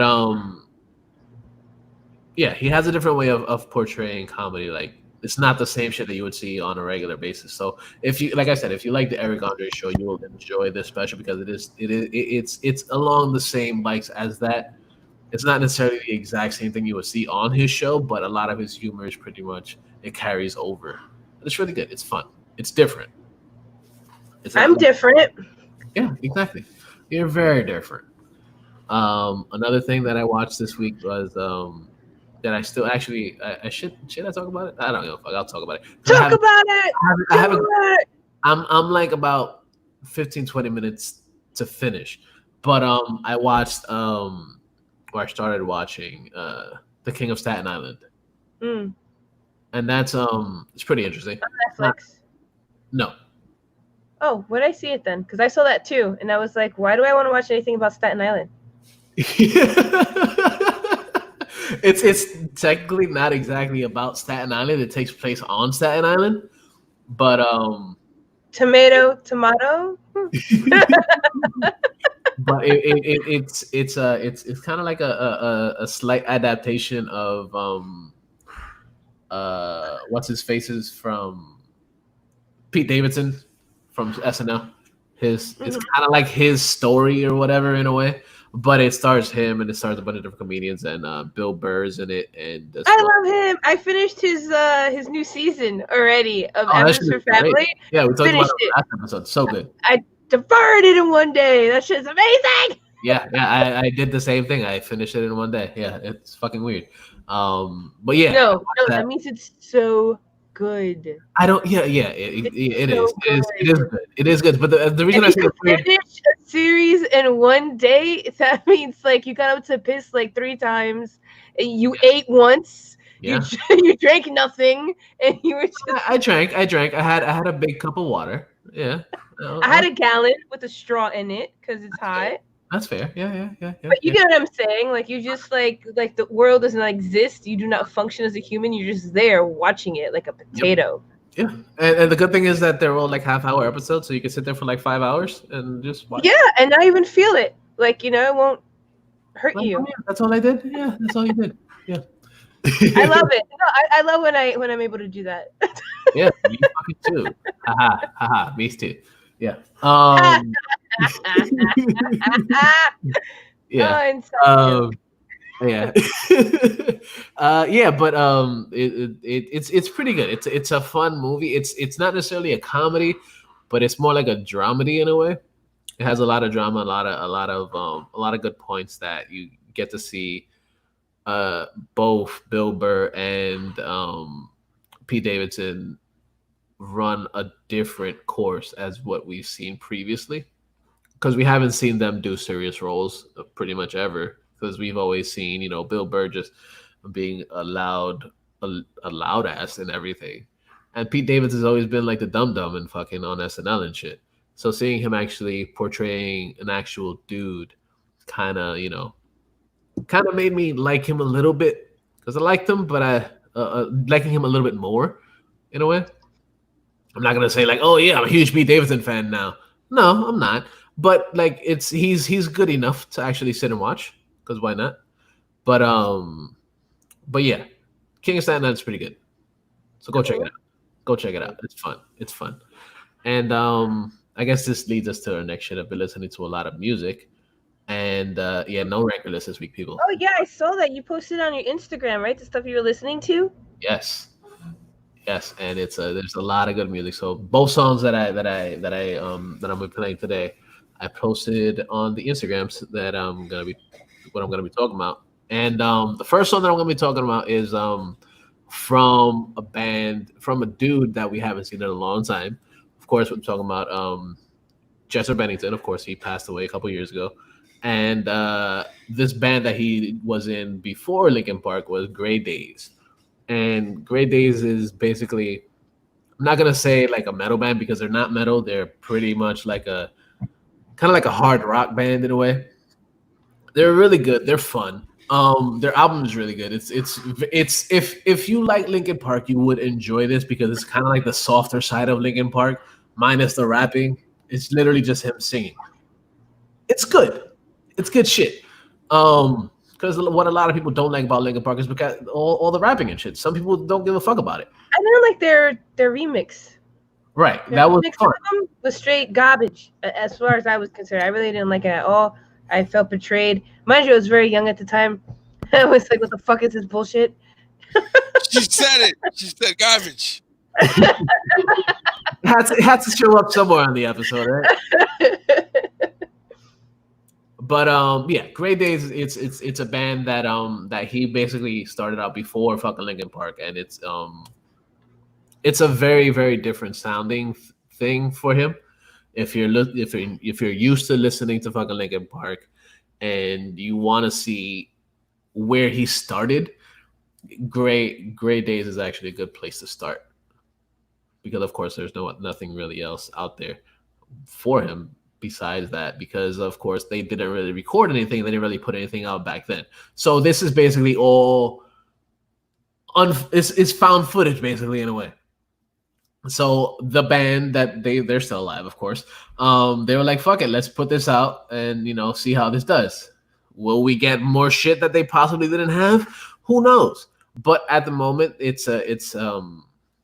It's online. You can find it on Spotify and all the places. And it's pretty damn good. So the song I'm gonna play is a song, probably one of my favorite songs of the album. It's really good. It's a slower song than what I usually play on here.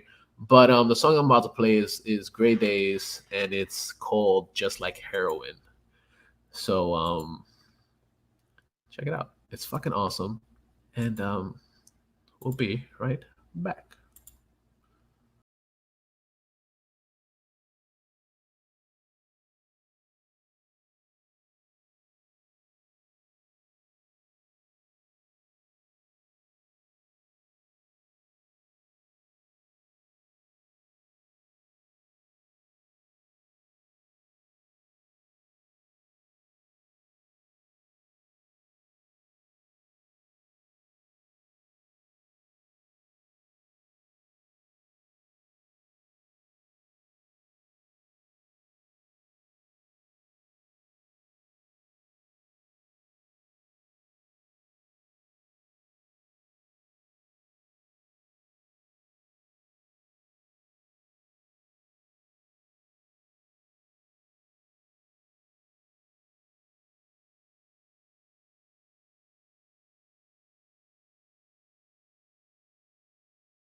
Up, we are fucking back, and yeah, so that was Great Days with Just Like Heroin, and it's fucking cool. It's a good fucking song. I enjoyed it.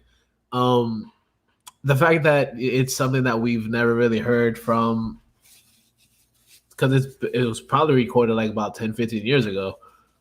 We haven't heard it since before then. So yeah, it's cool that we got to actually listen to something that we haven't heard. So I guess it's time to get into some geek shit. Yay, geek shit. And I guess the first thing that I could talk about is just something that's been happening because of all the shit that's been going on in the world. And I know we don't usually tend to go into it very much, but a lot of shit's been going on because, of course, people feel that they're not doing the right thing and not representing people in the ways that they should be represented. And what's happening now is that a lot of actors and a lot of companies are basically saying like, "Yo, we need to replace you. We need to change the way we broadcast our shows and change the ways that our characters and our products are portrayed." So, a lot of I'm just gonna say a lot of white actors are just basically giving up. And they're like, "Fuck it, I'm not gonna do the show because I don't want to play a black role." Not just because I don't want to play a black role. I want the proper people, or I want black people to play black roles and white people to play white roles. And it's kind of dumb because, of course, I get it. I understand where Wait, I'm back. What happened? I had to get my doggy medicine. It's okay. You missed the heroin song, and we're talking about white people giving up their spots on programs and shit. And we Garbage. Savage. Fucking savage. It's a little different. Like me and Steve was talking about it right before we started recording. It's a little different when it comes to certain roles and certain aspects. No, I'm sorry. Here's what I gotta say about it. There's this thing called auditions. And when you go for an audition, they pick the best one out of the audition. It has nothing to do with what the fuck you look like, especially when it comes to voice acting. Yeah, that's the point. Yeah, you're all fucking stupid snowflakes because it doesn't matter. I don't understand. There's an audition. There is an audition for a reason. If there was no audition and they just fucking gave it out, fine. But I've been to enough Comic-Con conferences where I saw voice actors talk about what they had to go through to get that fucking job. So seriously, take a couple steps back and stop fucking your own face because you're not changing anything. Okay? If anything, you're making shit worse. Okay? Because you're telling me now. So if there's a talking pony, they got to go out now and find a motherfucking talking pony to do the voice. Of course. Are you fucking kidding me? Yeah. Adam Ray can no longer play unicorn. I already knew what I wanted to say because I had already spoken about it. When my best friend hit me up yesterday telling me about the chick from Loudmouth stepped down from her job. I started laughing and was like, "Yo, how dense are you? Seriously, you literally have a personal problem and very low fucking self-esteem to not admire the fact that you got the audition, you deserve the job, you got that part. Anyone else wants that part, then step up and get a part." Yeah, don't just have it given to you. I have spoken. Mic dropped. Steve brought it up. We kind of talked about it before we went on the air. There's a huge. I agree with everything you said, Franny. Actually, really, 100%, 1,000% agree with what you said. Me too. Steve agrees too. But the issue here is there's a big difference between hiring or having a white actor portray a historically black character as opposed to voice work where it's like sorry, I disagree with you. That is what art is. That is what I didn't acting finish. is. That is what Hang on. Well, let him finish. Banana. Sorry. But no. You can't disagree. Banana. I'm agreeing with you, Sugar Tits. Like, I'm agreeing with you. Like, chill. I'm agreeing with you. No, I liked, what was it, Jurassic Booty? I like that one. Yeah, Jurassic Booty. She has like full bloom, whatever. But what I'm saying is adding to what you're saying, but putting a different spin on it, because me and Steve were talking about it for like a second before we started recording, and I got fucking hammered, drunk. He's wasted. There's a difference between. He's like, yeah. There's a difference between like someone doing voice work on a cartoon where they can't be physically seen, and live action work on a TV show or a movie or even a fucking YouTube video. Like the guy who played Cleveland for 10 fucking years decides now to say he's not gonna do it anymore. Meanwhile, he doesn't have a show anymore, and he's like on like one episode a season on Family Guy. Mm-hmm. That's weird, and that's like disingenuous to me. Like, he's saving his ass for the future. It's not coming from anywhere close to what's happening now in society. He's not like aligning himself racially to the way he should have been, because Cleveland should have been voiced by a black actor in the first place. I thought he was in the beginning. I thought he was too, but at the end, it comes down to, like I said, auditions. If that's not the voice, if that is not the voice that the producer is looking for, if they're not feeling it, you will not get the job. If like they go through such a hard time. Voice actors in general, they do. The voice of the Harley and My Little Pony. For some reason, because I'm so angry, I can't think of her name right now. But you know what I'm talking about? Bubbles. Yes. I went to her panel, okay, and she broke down how crazy it is for voice actors. They get no respect, no matter how famous they are to us or how many TV shows they have under their belt. They get picked because that's what the producer is looking for. No, I agree. Okay, and even though they are famous, if the producer isn't looking for that voice, they're gonna try other people for that voice. Hence, that's why they tried a new Harley Quinn voice for that fucking movie with Harley Quinn and Batman and Robin and Swamp Thing, and it was awful. They wanted to try a new direction. They didn't even tell her that they were doing a new animated movie with Harley. She didn't even get offered to audition. Yeah, so the tone is really different between the show. The tone is really different between the show and movie Harley.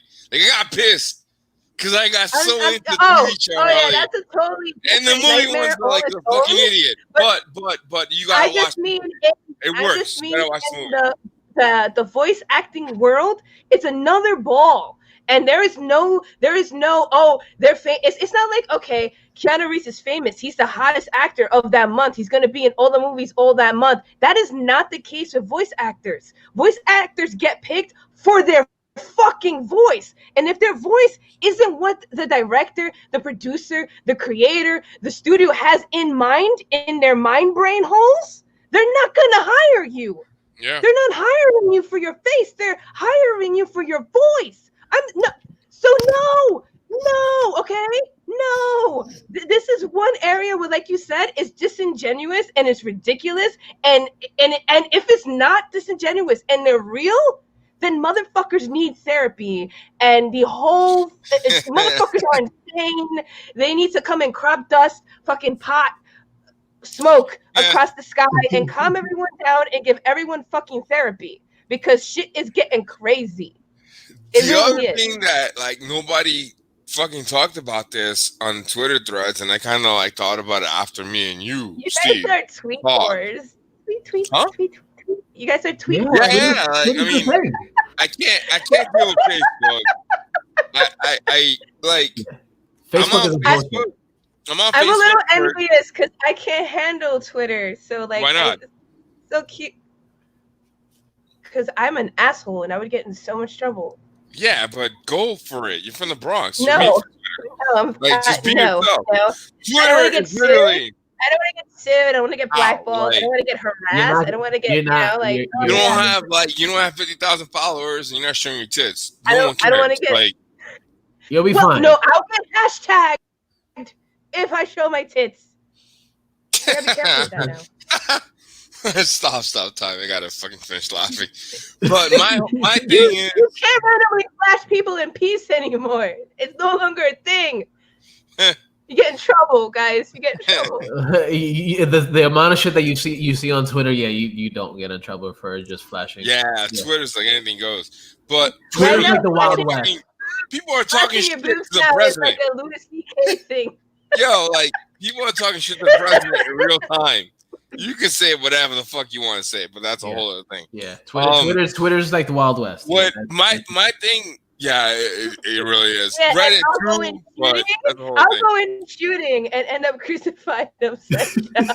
Yeah, hey, You'll they be can't fine. They can't handle us. We're from the Bronx. They can't handle the truth or the flash. Literally, that's a whole. I can do like episodes and shows on the way people react to Bronx people all over the country and around the world. Because I've been literally to every corner of the country, like half the corners in the world, and they're like, "You are just fucking crazy." But that's a whole other thing. But when it comes to like cartoons, dude, I'm like old. I'm older than all y'all put together. So like, yeah. Anyway, but when it comes to cartoons and the voice work and acting in Hollywood and I'm like 44, 45. He forgets how old he is. That's how old he is. What kills me is being in Florida. Everyone who's my age looks like they're in their 60s. Yeah. Meanwhile, I'm like big dick swinging. And I'm like the same age as homeboy. No, don't do that. Don't do that. You'll get in trouble. Put it away. I've been isolating for the last couple of months just to not deal with them. But all right, back to my point. This is stupid. And what these people are doing is either disingenuous or they're fucking crazy. The end. She literally jumped into my fucking sentence. Back up. Here's how it works. There's a really, and again, I really thought about this before I got drunk. There's a huge difference between voice acting and live acting when it comes to race, because you can't cast a white person for a black role anymore at all, which I think is right. I think that kind of shit needs to stop unless you like flip it over to do something different, like they're doing with The Boys, which I thought we might get into. We're fucking like 3 hours now.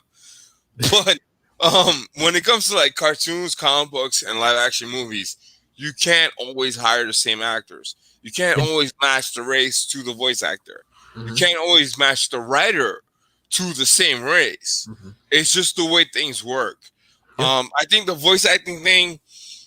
And again, as a black guy, I'm fucking Latino. I'm Hispanic. Like, I'm both in one. I'm a Black Lives Matter movement person. I'm a Brown Lives Matter movement person before y'all jump on me. But I think that when it comes to animated stuff, people need to chill the fuck out. You can change. I can make my voice sound like anyone. Doesn't matter what I look like. But you can't act like someone else because you look differently. Like, I can't go on stage and act like an Asian person.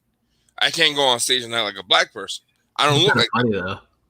I don't look like them, and I wouldn't even think to fucking attempt that. But would I do a voice for a character that's black, Asian, or something else? Yes. I think what happened this week with like fucking every voice actor who isn't the color of the character like quitting was overkill. I think talking and like discussing it or just putting it out there at first would have been a lot better than Cleveland just fucking quitting. Like that shit made no sense to me. I think there are worse things to go after in the cartoon voice acting community and acting community in general and the comic book industry and Comic Cons and cosplay. There's way more stuff. Don't fall out of your chair, my friend. Wait, what? I said don't fall out of your chair. No. I'm good. I'm good. You froze now. No, but I'm saying like you keep going like this and like this and like this. I'm very, very bronze. He's very animated. He's very animated. Yeah, but you need to really focus on what really needs to be changed and what can be let slide. And that's a really fucked up way of putting it. But there's certain things that you can work on now, and there's certain things you can work on tomorrow. I think voice acting, seriously, as much as we love comic books and cartoons, literally, voice acting is like below stand-up comics. Like, it's the last shit we should be looking at. Like, we should be looking at like what's coming out on our TVs now because we're not going to the movies. But I think the perspective needs to be changed. Like the Cleveland thing. I didn't know this guy was white. He's been doing this shit for like 15 years. I could have sworn it was black. And I didn't care. And I'm pretty sure if someone hears this and disagrees with me, but I don't think most black people thought, who the fuck voiced Cleveland? Like, it's not like on the level of I agree. I agree with you saying that like there's other things that people should be focusing on that they're really not, and it's becoming very absurd, and they're ignoring like real matters and like real things that could be changed and should be changed, and now they're getting ridiculous, avoiding the real important things and focusing on like the ridiculous things.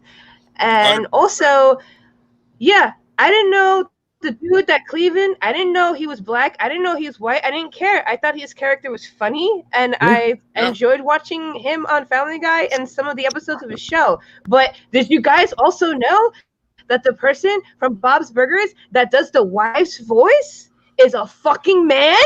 Yeah, I knew that. Like, come on. Where's the trans community? Yeah. All right, so let's go over some of the things. Let's go over some of the things, okay?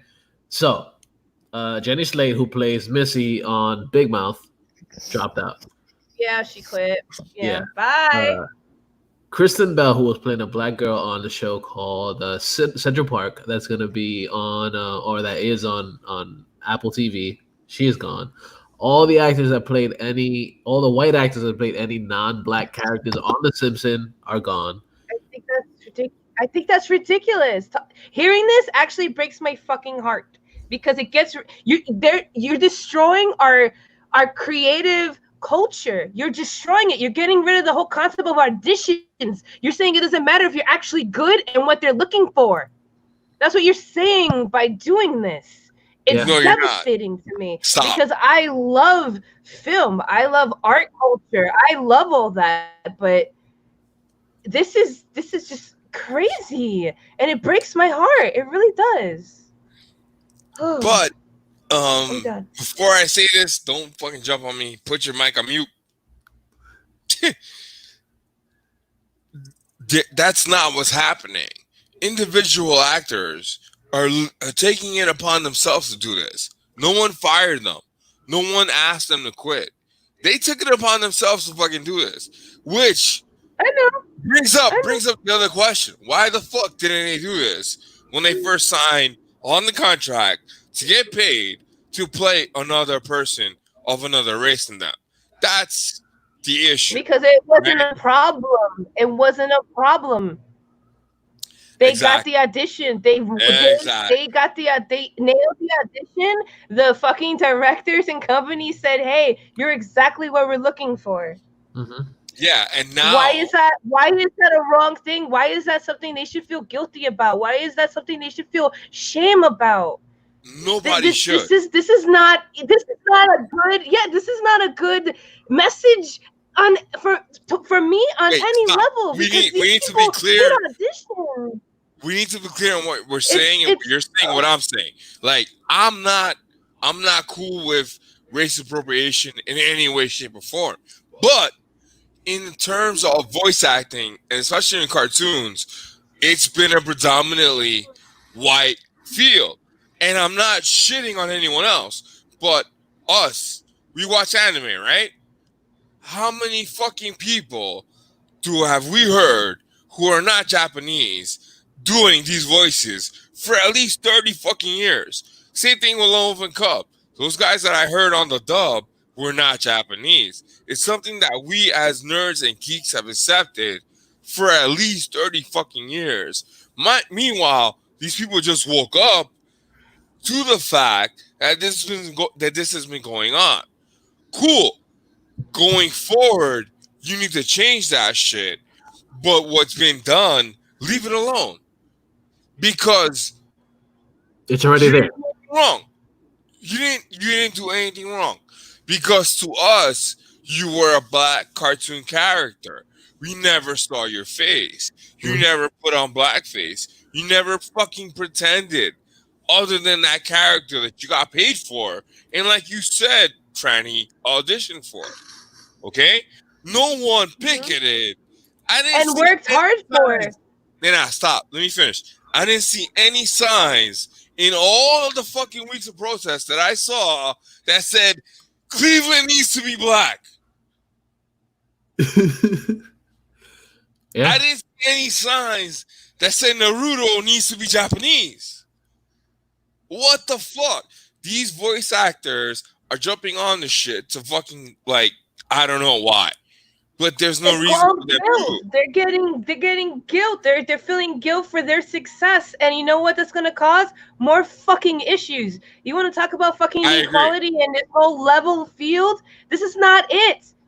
It's not it. They got the job because they worked fucking hard for it, and that was the voice they were looking for. It's really like, I didn't even think about the whole fucking audition part from that side, and I totally agree with you. But me and Steve were talking about it. Yeah, I don't know. Like I did voice work on Grand Theft Auto 5. Like, I've done it. I've been there. I know how it goes. I've been to this Comic-Con, sitting on fucking panels and listening to your favorite voice actors talk about their experiences, your favorite actors talking about their experiences. How about maybe people stop fucking their own face and actually do something? Don't feel guilty and crawl inside and do whatever. Actually do something. Actually make change. Yeah. Don't what you said, disingenuine it. Really, don't. Just go create new content. Go and grow the content. Stop taking other content and flipping it around and saying I fixed it. That doesn't do it either. It doesn't. You could turn everybody and their mother and turn them into girls and turn them into boys and turn them into whatever. How about you just make your own fucking new comic?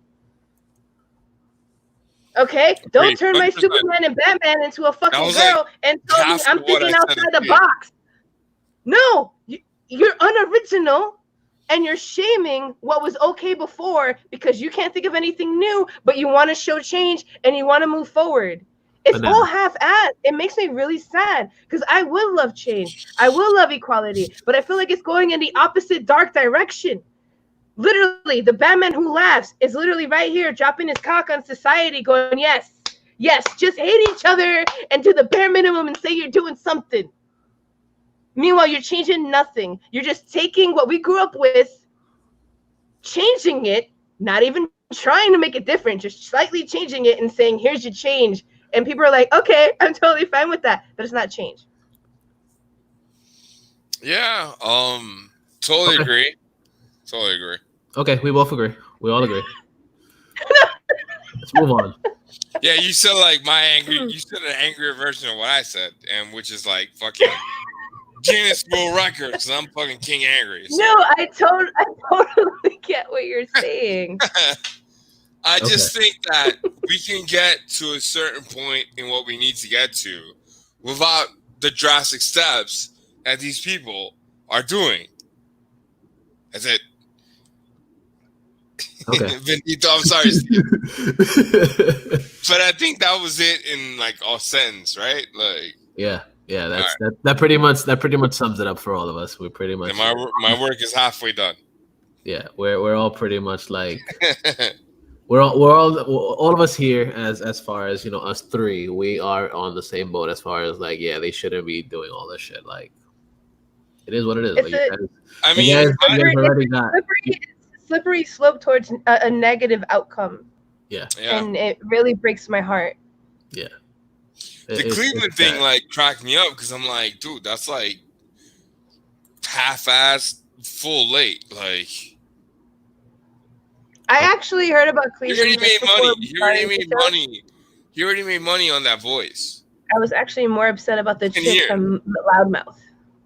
Big Mouth. I didn't know. Big Mouth. Yeah, sorry. My niece loves that Loud House. Big Mouth. No, my sister and my niece love Loud House, so I mixed the two. I said Loud Mouth. I don't even know what Loud House is, but yeah. Oh, it's a Nickelodeon show that was the center. Oh, duh! You guys didn't go to New York City Comic Con. They were the centerpiece of New York City Comic Con last year. Oh, okay. I didn't know what the fuck it was either until like yesterday. Oh, that's fun. Okay. Mm-hmm. Okay, so I guess moving on to some shit that's not as controversial. Or upsetting. Or completely upsetting. Well, even though it might be upsetting later on, so some people get upset about bullshit. I really don't care about anyone's feelings anymore. I'm like here. Yeah, I know. That's why you would be perfect on Twitter. No, that's why I'm so bad for Twitter. Yeah, I don't get why you're not on there. Like, as Bronx as and honest as you are, like, fucking. That is so dangerous right now. 2020 is do not be honest. No. You gotta avoid the Trumpers, but do what you want. Look at my Twitter. So as we continue, some shit that came out other than all this bullshit. Smurfs, we love Smurfs because Smurfs are small blue people. Because blue people, there's no distinction of blue people, right? Like that's technically, I heard they're green. Well, I mean they're blue, that's so an ongoing debate. Okay, that's an ongoing debate that our TVs are fucked up and they're supposed to be green. Right? Yeah. Do you remember that on Cartoon Network? Uh-huh. Do you know that they would have that little clip where they'd be like, "Fix your television, we're green." Do you remember the Spanish thing? Huh? What was the Spanish thing? Pitufo. The Spanish thing? Yeah, pitufos. Los pitufos. Every time, I used to go to El Salvador, I think 6 months out of the year. I used to watch it on. I think it was Univision. They had it on at 6 o'clock in the morning. What is it? So in Spanish, Smurfs was pitufos. Putif. That sounds like a curse word. They're huge in Europe. They were huge in Europe before they came out here, so they had this whole fucking industry. And I was going to El Salvador while this was going on. I spent 6 months down there, and all we would watch is fucking Smurfs. Mm-hmm. Smurfs. What was the other one? Messenger. Snork. Messenger. Was that it? I don't remember. Messenger. I don't. Smurfs and Robotech and a bunch of other crazy shit. But yeah, if you do it with Smurfs, one Smurfs. Snorks. Inspector Gadgets. There's some Hercules anime that they showed out there that I got what the fuck? That Messenger, what the fuck is Gundam? They showed Gundam in El Salvador. It's fucking Spanish. It was awesome. Yeah. Gundam? Gundam Seed? Gundam Zero? All that Japanese stuff from the 70s and 80s, they played in Central America. The original. So so I would go to El Salvador and watch that shit all summer. But yeah, the pitufos. Continue with the pitufos. Yeah, so the pitufos they're coming out with a CGI animated series. So I don't know how I feel about it. Yeah, so that's coming to Nickelodeon. Of course, it's for the children, not for us. Last time I checked, I watch cartoons, so that's ages right there, my friend. I know. Whatever. I watch shit all the time too that I shouldn't be. Here's my question: are they gonna just keep Smurfette, or are they gonna bombard us with 1,001 other female Smurfs? Well, I don't know. At the moment, Smurfette is in it, and if we've watched the movies, we see that they kind of sort of start introducing other female characters in there. So we may be getting more female Smurfs in there too. They better make them have actual story arcs, just like Smurfette. Okay, Smurfette was created by Gargamel. That's why they have a fucking female Smurf in the first place. Yeah. So I didn't watch any of the movies because I saw that they introduced other Smurfs, and I was not feeling that unless they were created by fucking Gargamel. Were they? Were they created by Gargamel? Just yes, they were the bad ones or whatever. They were. Yeah, we they reached were. Alan Okay, Moore there we go. Smurfette here. I would actually go back and watch it now because I thought they just Alan, added them in there. you're Alan Moore's Smurfette. yeah, they created the bad ones or whatever. They were trying to infiltrate the Smurfs as well. Right, which is what. Okay, cool. Oh, great. All right, so I probably would have liked that movie. Yeah, you would have liked it. You would have enjoyed it. They were pretty fun. They weren't great, but they were all right. I watched the first episode with my niece a couple months ago, and I told her, "You see, Smurfette was created by Gargamel. That's why there's only one female Smurf." And she was like, "What the fuck? What do you mean?" She was like, "Okay." I was like, "Yeah. So if your friends say there's other female Smurfs, were they created by Gargamel? They don't count." Okay. She's like, "Whatever, Titi. I don't care." Yeah, like I don't have any friends. Right. They're not gonna tell me anything. Right. She's only 5. She has no friends. She has no friends. The coronavirus saw to that. So this is coming next year on Nickelodeon. So that's gonna be something to look forward to for the children. Who's writing it though? I don't know. Sorry, No but people. I just thought who's. Oh, there's no info. No, there's no info as far as who's writing it. Oh. It's just coming to. Oh, okay. Yeah, but Your face. Okay, cool. Yeah, it'll be in your eye holes next year. And hopefully good. Hopefully good. It should be fun though. It's cool. It's whatever. Some other shit that's kind of cool. I know you'll be enjoyed by this, Franny. Bruce Campbell actually came out and said that the new Evil Dead movie. Yes, they finally have like the real title. Yeah. It finally has a real title, and the title for it is now going to be The Evil Dead Rise, and that's a pretty cool title. Instead of The Evil Dead Now, which was what was before. Yeah, I'm so glad they changed it. I still haven't watched the movie though. Of the dudes who they chose to do Evil Dead, I haven't seen it. I remember before the last time we talked, I said I was gonna look into it. I haven't been able to actually find it. It's good. No, not the remake. They chose a director writer dude that did a movie called like the Hole. It's called The Hole or Inside the Dark Hole or something Hole, and he got chosen by Remy and Campbell to do a literal part. Yeah. I think we remember speaking about it. I just don't remember the movie that you're talking about. Yeah, I can't remember the title, which is never a good sign. That's fine. But I'll find it and I'll judge it accordingly. But that's why we got the internets. We just look on. Now it's called The Evil Dead Rise. Yes, The Evil Dead Rise, and it sounds pretty promising. It sounds pretty promising, and from what he said, according to his quote is basically saying that it's gonna be awesome. It's gonna be a whole new ball game and no cabin in the woods, which is gonna be awesome because we're tired of seeing that motherfucking. Right, it's supposed to be after. It's supposed to be after Army of Darkness. Yes. So, yeah, the rumor that I saw, I don't know if it's the same thing Steve saw, but it's supposed to take place in like skyscraper, kind of like Die Hard. Mm-hmm. It's gonna be like The Raid. It's gonna be awesome. Yeah, it's supposed to literally like be a hard version of The Raid. Yeah. Like when he's in the fucking S-Mart store and he fucking fights that Deadite. The Deadites are running rampant in the rest of the fucking town, not just in his S-Mart store.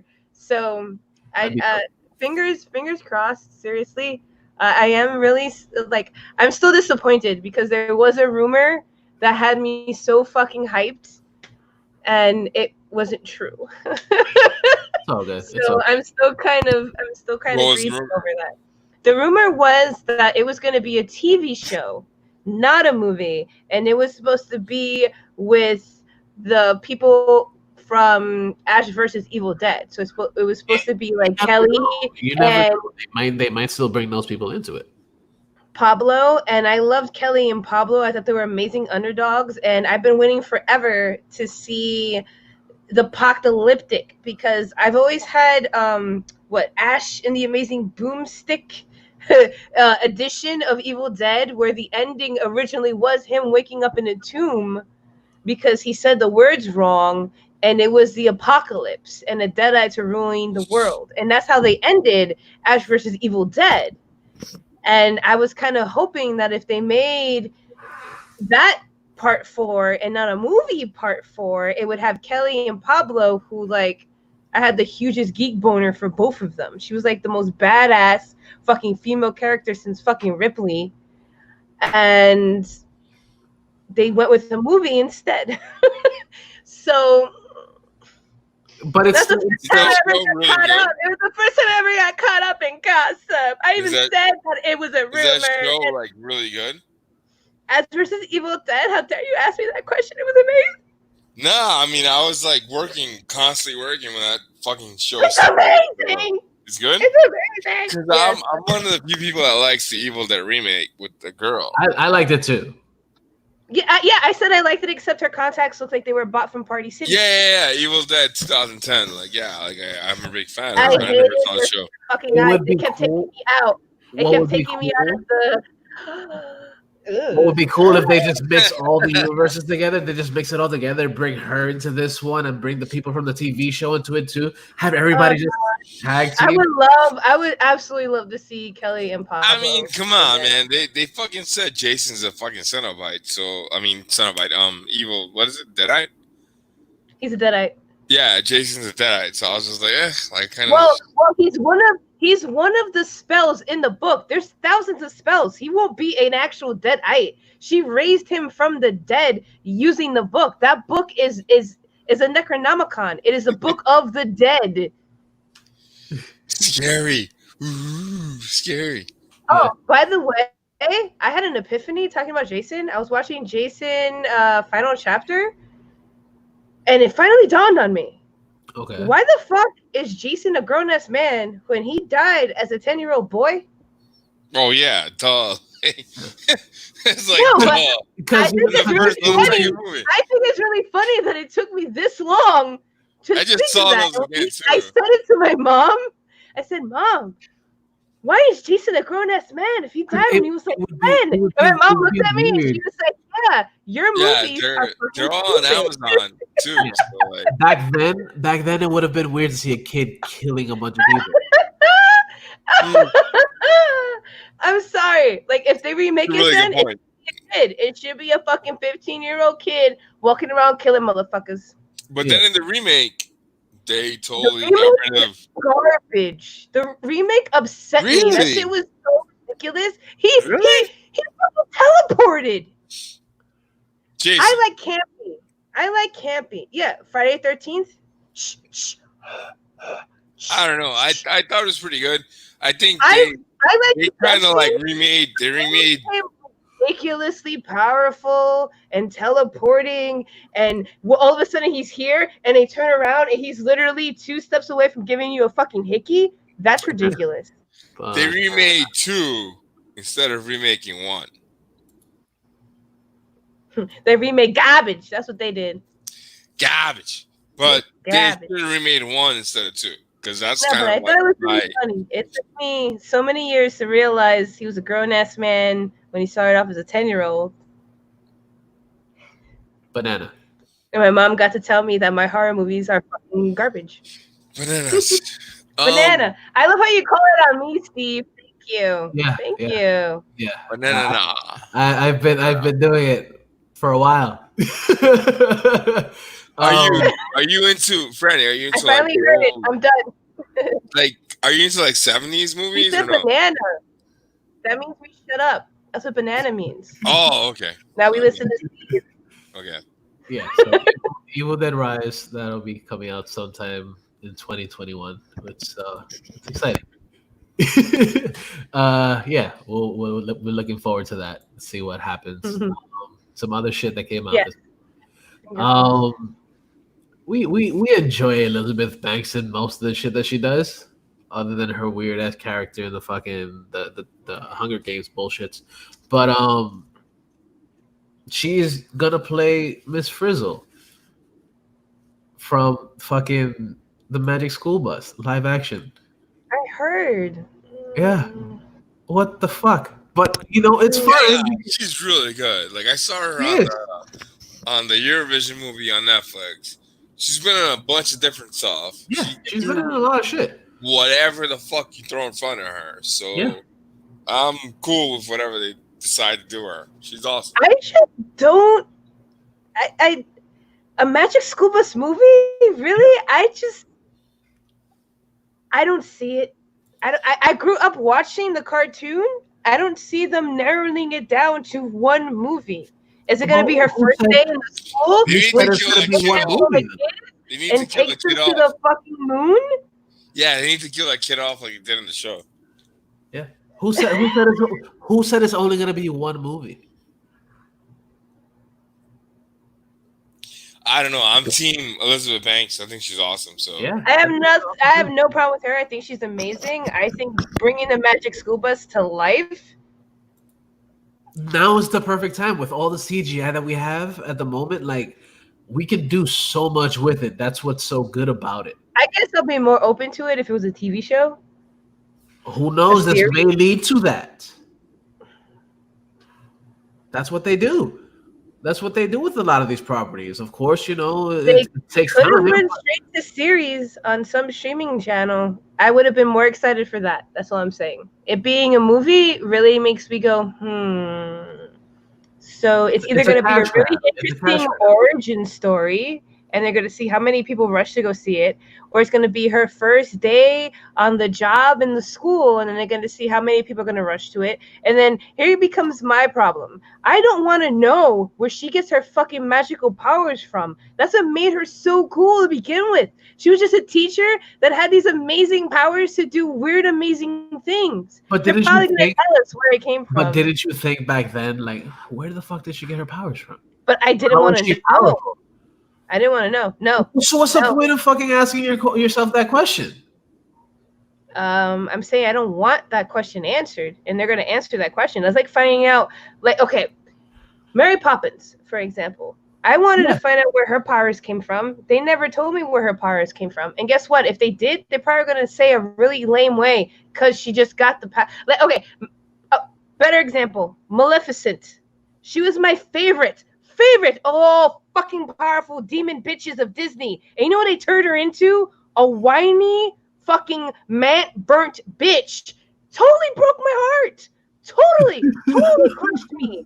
Okay? Because Maleficent, in my eyes, was just someone who was jelly. She was so jealous that she wasn't invited to this party. And that's why she got mad. Why?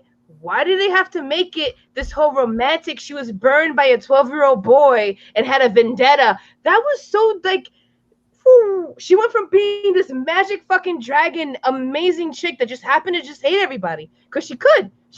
She had powers and she was jealous. They had a party and didn't invite her. That was the premise. She got mad because she was not invited to the party. Why couldn't you just do a movie where you find out she's fine. She's a fairy. She got wings. She can turn into a dragon. She can morph. She has all these powers, but she just happens to have a little darkness inside her. So she gets jealous when she sees a kid have something that she wants. There was so much potential, and you know what they did? They turned her into a broken heart pansy.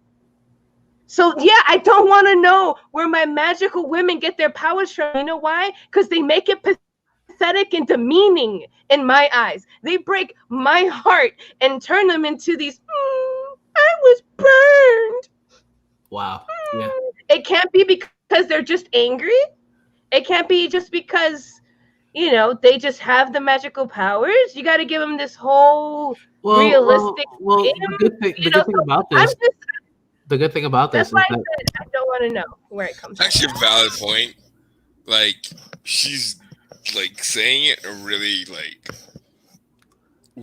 different way than most people would say it, but she's got a really good point.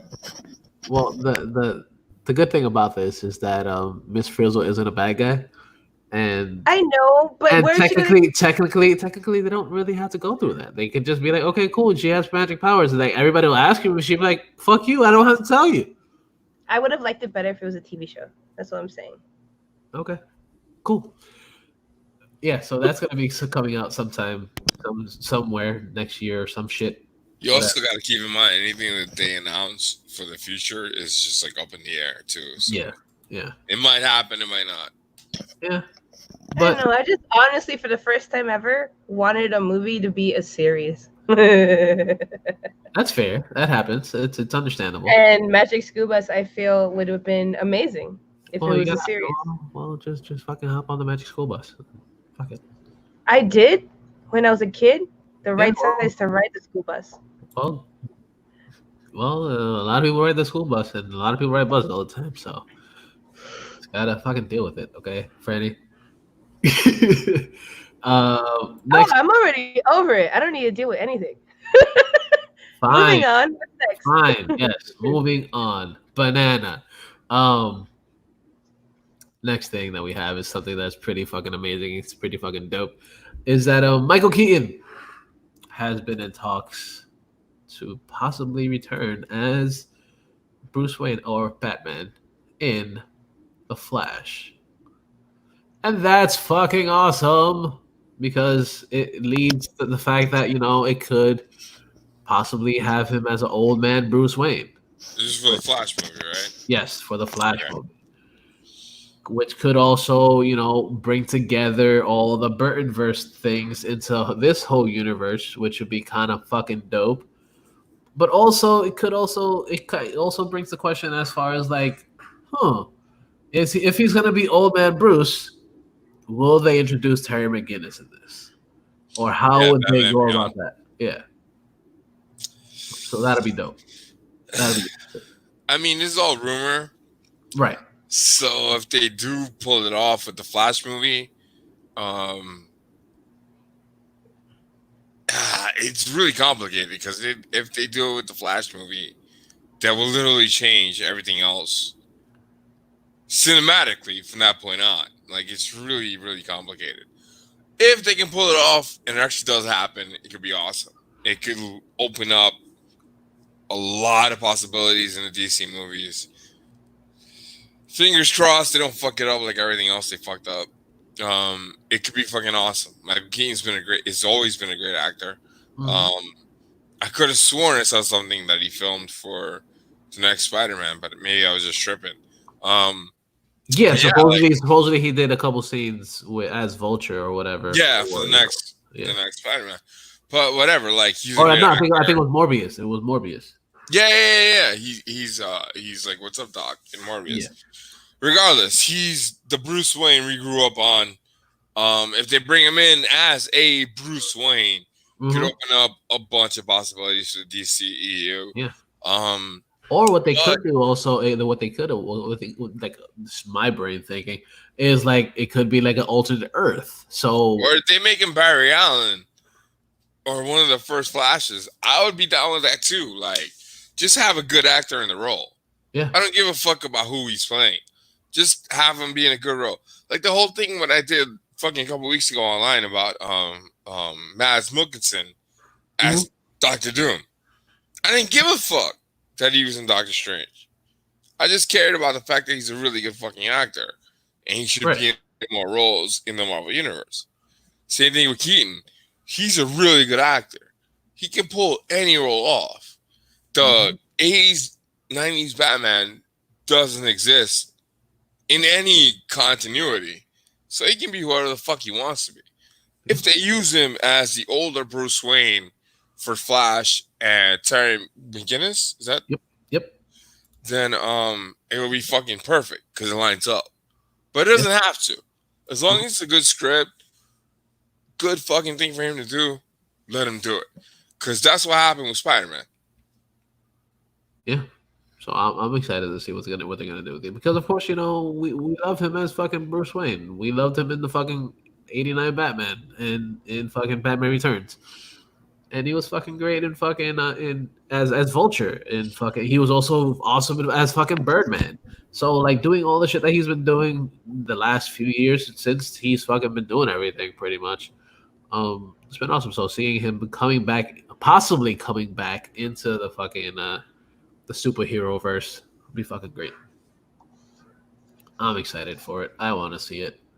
I want to see it now actually. Like give it to me. I just hope that the script is good because I would be absolutely devastated if it was a waste of his time and mine if the script is subpar and we lost it.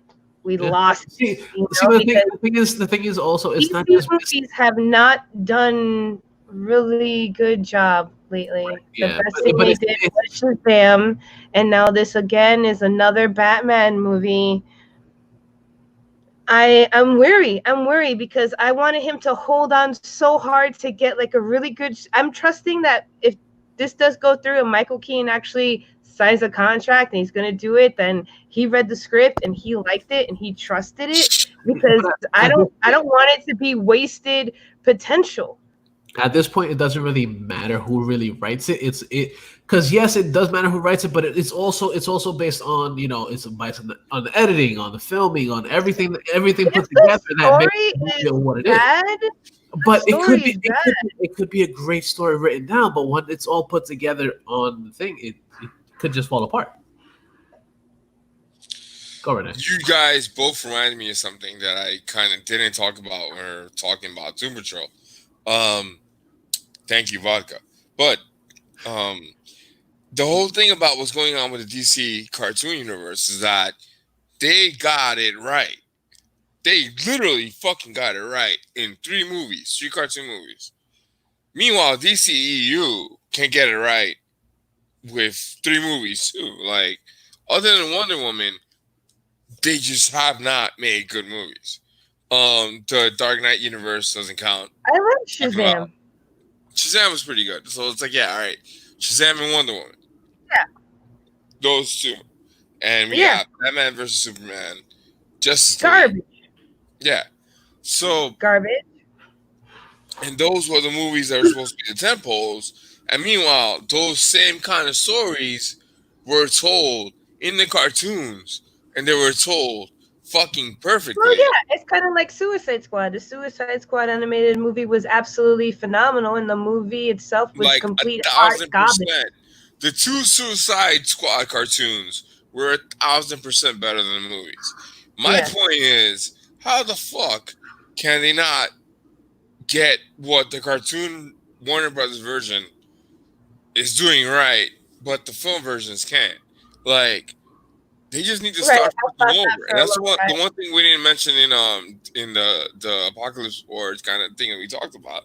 They literally ended, so it's a clean fucking slate, connected to Flashpoint, connected to other DC comic stories, connected to other DC comic movies, and they just got it perfectly down to literally a half hour to end everything. Better than the Crisis stuff, better than anything else they've done. And they did it in a fucking cartoon that, like, nobody saw. That's my point. Like, get the people who are doing the good stuff on the DC cartoons on the DC movies. Like, I've been saying that too. I don't understand how you're good on animated movies, but you're terrible on live action. Yeah. And that's why I'm kind of worried. I've been waiting forever to see Michael Keaton come back as Batman, and then there's rumors that Catwoman as Michelle Pfeiffer will come back. And I swear, if it ends up being some new Terminator Dark Fate, I am going to cry for months. I like that movie I am just gonna hurt so bad. Lauren, what is it? What's her name? The one that came out last year was really good. I didn't like it. Really? You suck. I didn't like what they did to Sarah Connor. She should really? not it have was fucking awesome. I thought it was really good, but that's a whole other rant. I thought it was like old people. Say that for all right, that's actually a good movie rant because I totally disagree. But my thing is that the DC Comics movies could have done what they did with that better. They have so many fucking stories, but they focus on 3 writers of the last 10 years. Jeff Johns, Scott Snyder, and I forgot the other one. And it's the same bullshit over and over again. That Justice League Apocalypse War has nothing to do with the comic books. And it's one of the best cartoons they've made. And it fucking tied everything up in a really neat bow. That can't be done in the movies, but they haven't fucking figured out how to do it. Yeah. That was my rant point. It's all good. It's all good. yeah, so we'll see. We'll see what they do with it because, of course, we still got plenty of time until then, and who knows? He might even be like, "Fuck it, I'm not gonna do this shit." So we'll see. We'll just have to wait and see, and hope that he's gonna be in it because, of course, I want to see it. Next thing that we found, something that's kind of interesting in a way. Um, we kind of touched on Suicide Squad, but Margot Robbie, who played Harley Quinn, and of course the Harley Quinn movie and everything. Um, she's set to star and co-write uh, the reboot of Pirates of the Caribbean. Which I'm totally behind. After Birds of Prey, which I didn't realize how much she had control over until I actually watched the extras on the DVD Blu-ray stuff. She had a lot to do with it. Yeah, I didn't know she was producing and writing it, and she did a really good fucking job. And she's still really, really young for Hollywood. So she has her own production company now. Yeah, man. I'm totally behind it. Do it, man. A lot of people shit on her and some of the stuff that she's done because of DC stuff, but I totally behind her. I just saw that too right before we started recording, and I was like, yo, I'm in. I'll watch whatever she does. I'm a huge fan of Birds of Prey. Yeah. So seeing her actually possibly playing a better version of Captain Jack would be kind of cool. I'm excited for it. What? Margot Robbie being the lead in Pirates of the Caribbean, the reboot of it. She is also co-writing. So yes, that's what we're producing too. I think. Yeah. What? Really? A Disney property? Yeah. It came out today. Apparently, there's going to be a regular Pirates of the Caribbean movie plus her, female-led, kind of her Birds of Prey Pirates of the Caribbean. Mm-hmm. You know what I would have liked to have seen? It's an all female pirate thing, right? I would have liked to see the chick Gamora, the chick that plays Gamora. Okay.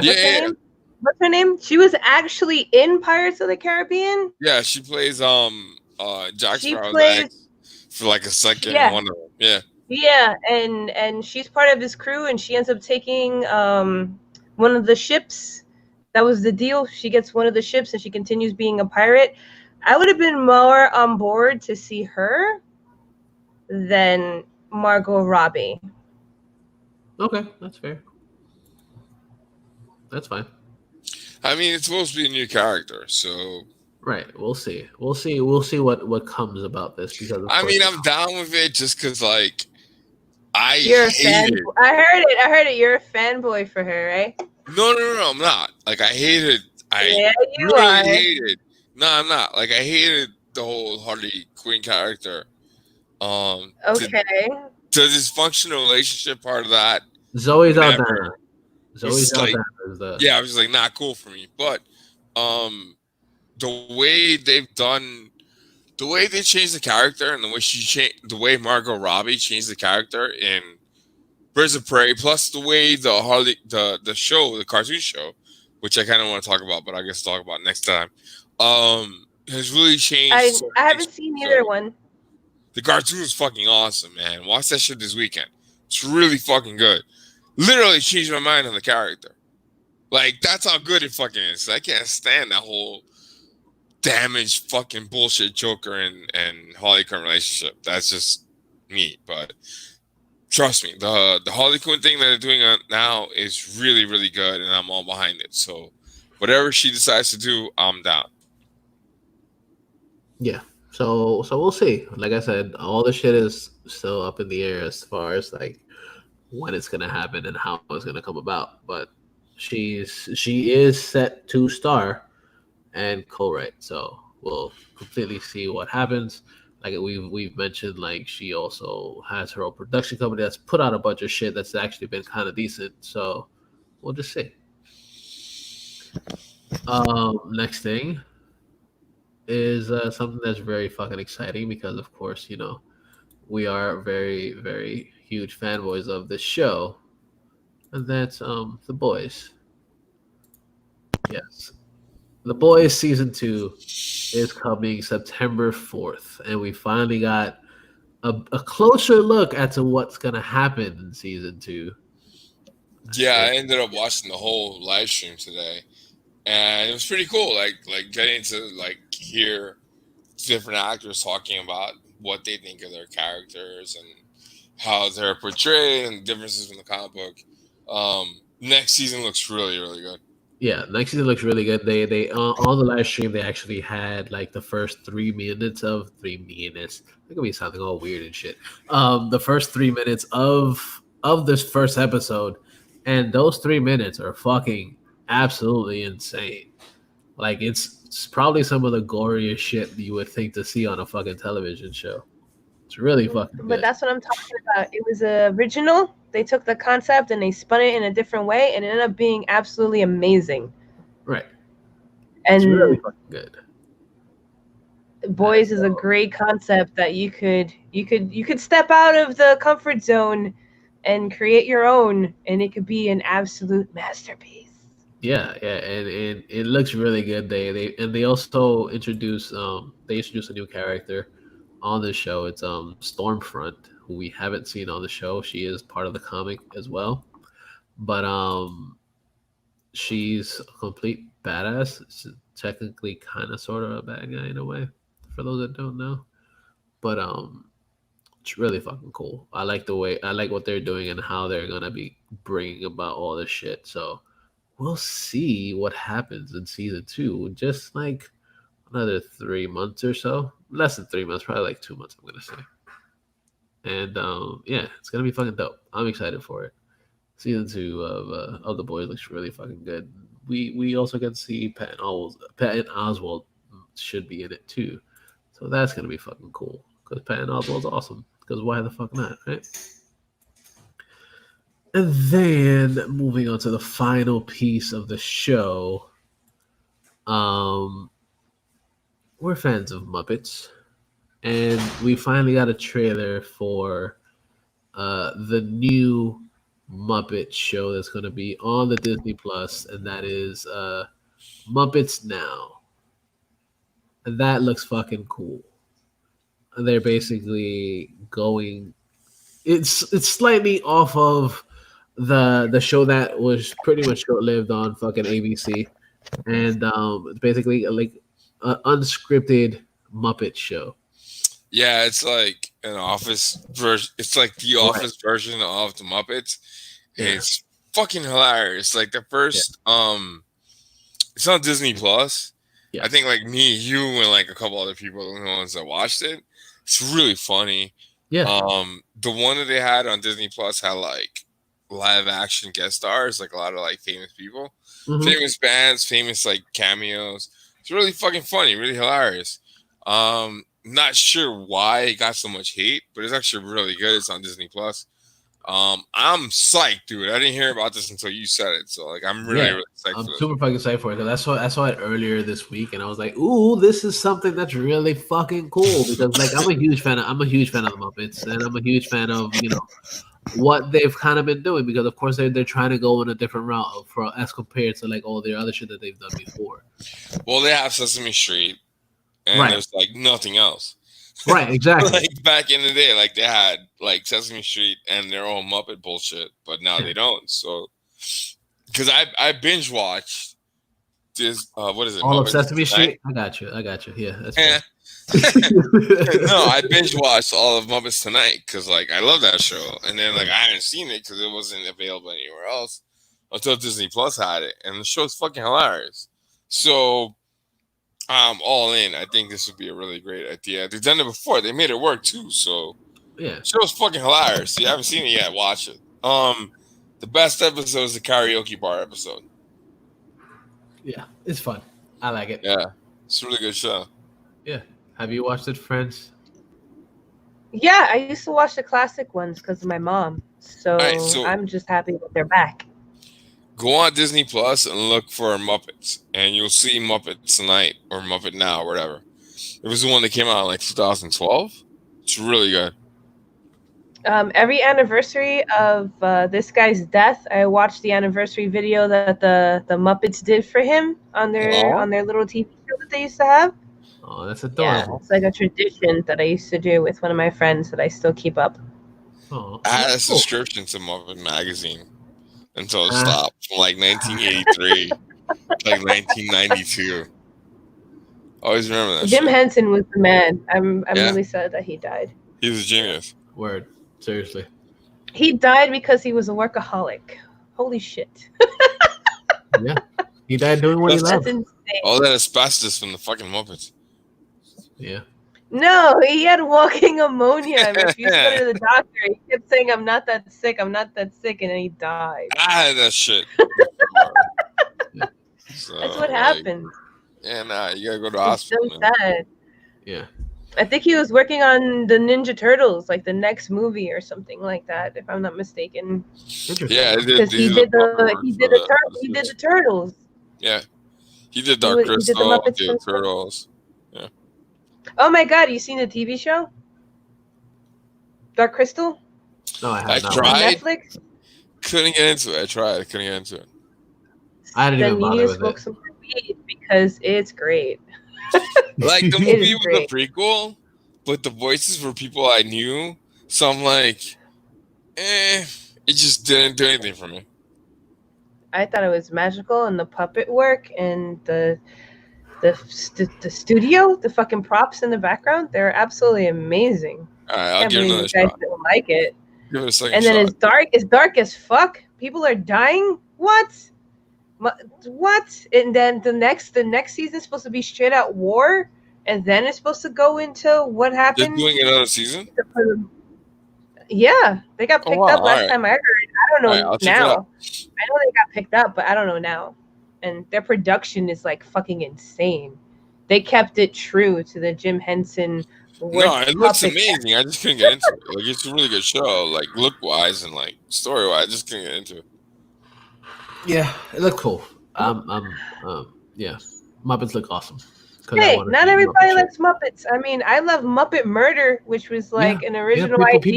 people that don't like Muppets are crazy. They're evil. It's like people that don't like dogs. You know, it's like, Yeah. oh, what's wrong with you? Yeah.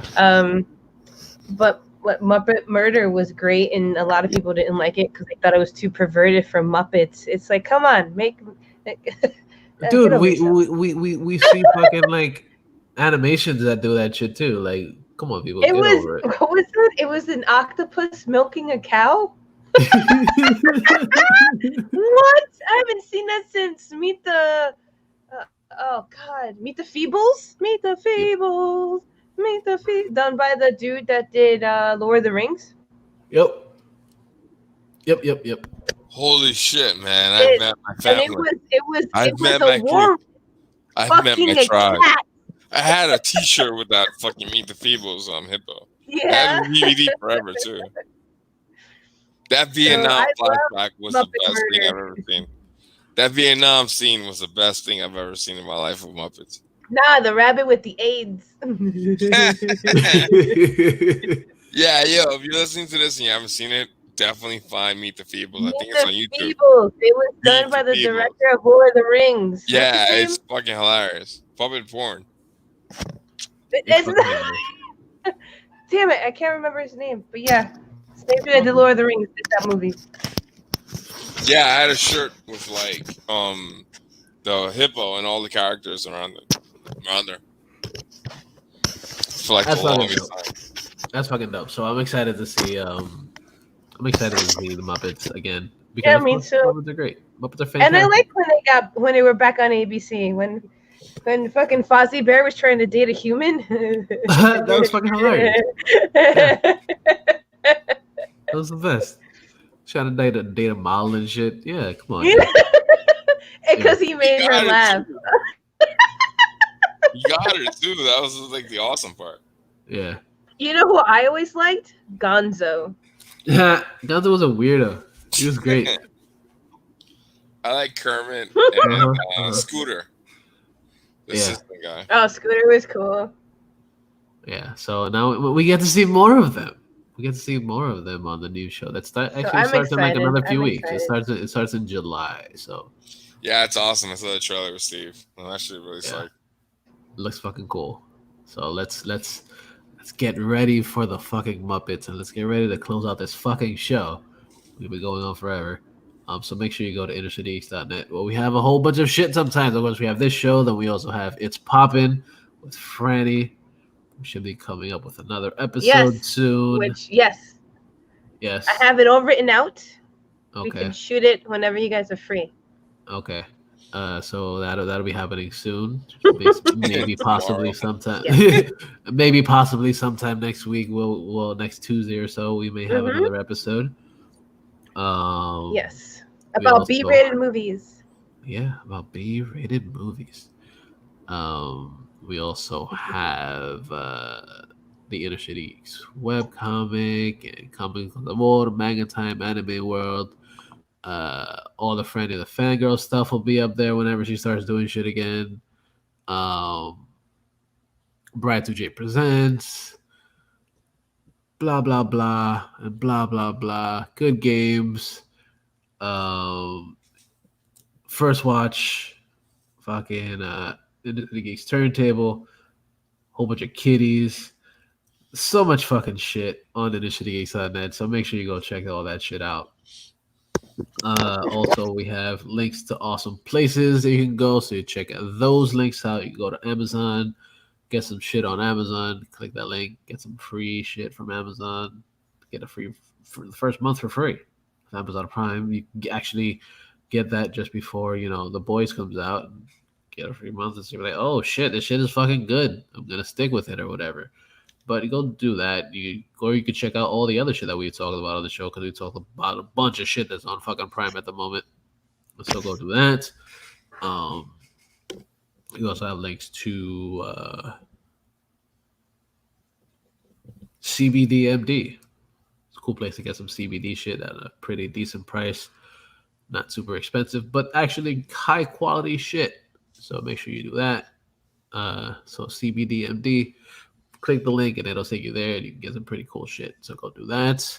And we also have links to So Sick Clothing Company, which is a place where you get some cool shirts and hats and hoodies, all made by geeks for geeks. So make sure you do that.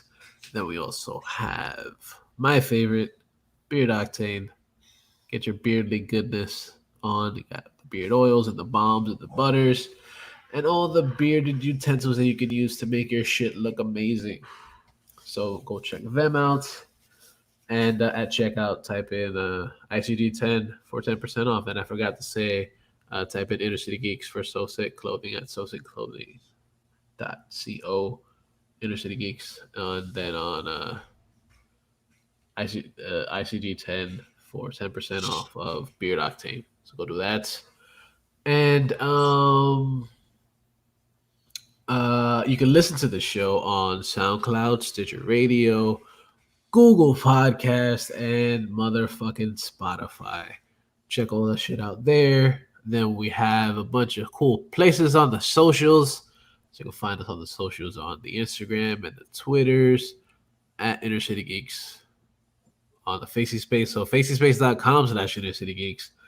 And where can we find you guys? Renee, where can we find you? Tampa, Florida.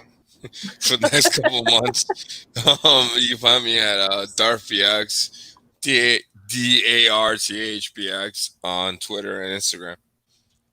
Franny, where can we find you? You can find me at Franny _ the fangirl on Instagram, and you can find me on YouTube at Franny the fangirl, and you can find me on here on Inner City Geeks. Yeah. You can find me on the Instagram and the Twitters at Mr. Jackal, MisterJackal. And that fucking wraps it up for this motherfucking week. And like I said, say your goodbyes, you guys. Adios, people. Bye, you guys. Yes. And before I go, I was gonna mention some musics because, of course, I like to listen to music and shit. So this week, like I said, I was listening to some music and I found out that the lead singer of Killswitch Engage, had another band called The Weapon, and they just released an album this week.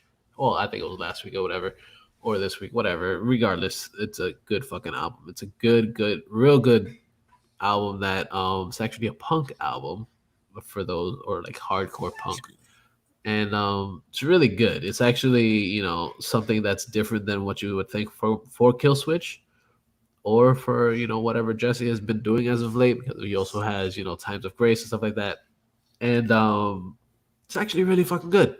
It's what you would expect from a punk band. So if you're listening to it and you're like, oh shit, this is not Killswitch. No, it's not.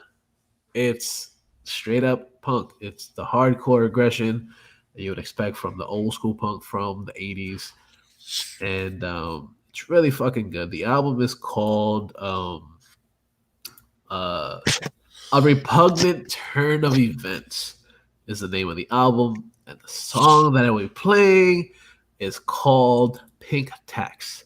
And it's fucking great. So check that shit out. But before that, remember that you don't be a fucking dick. Because, you know, times are fucking crazy right now. So don't be a dick. Be a nice person. You know, do what you got to do. Wear your mask. And always remember that the geeks shall fucking inherit the earth.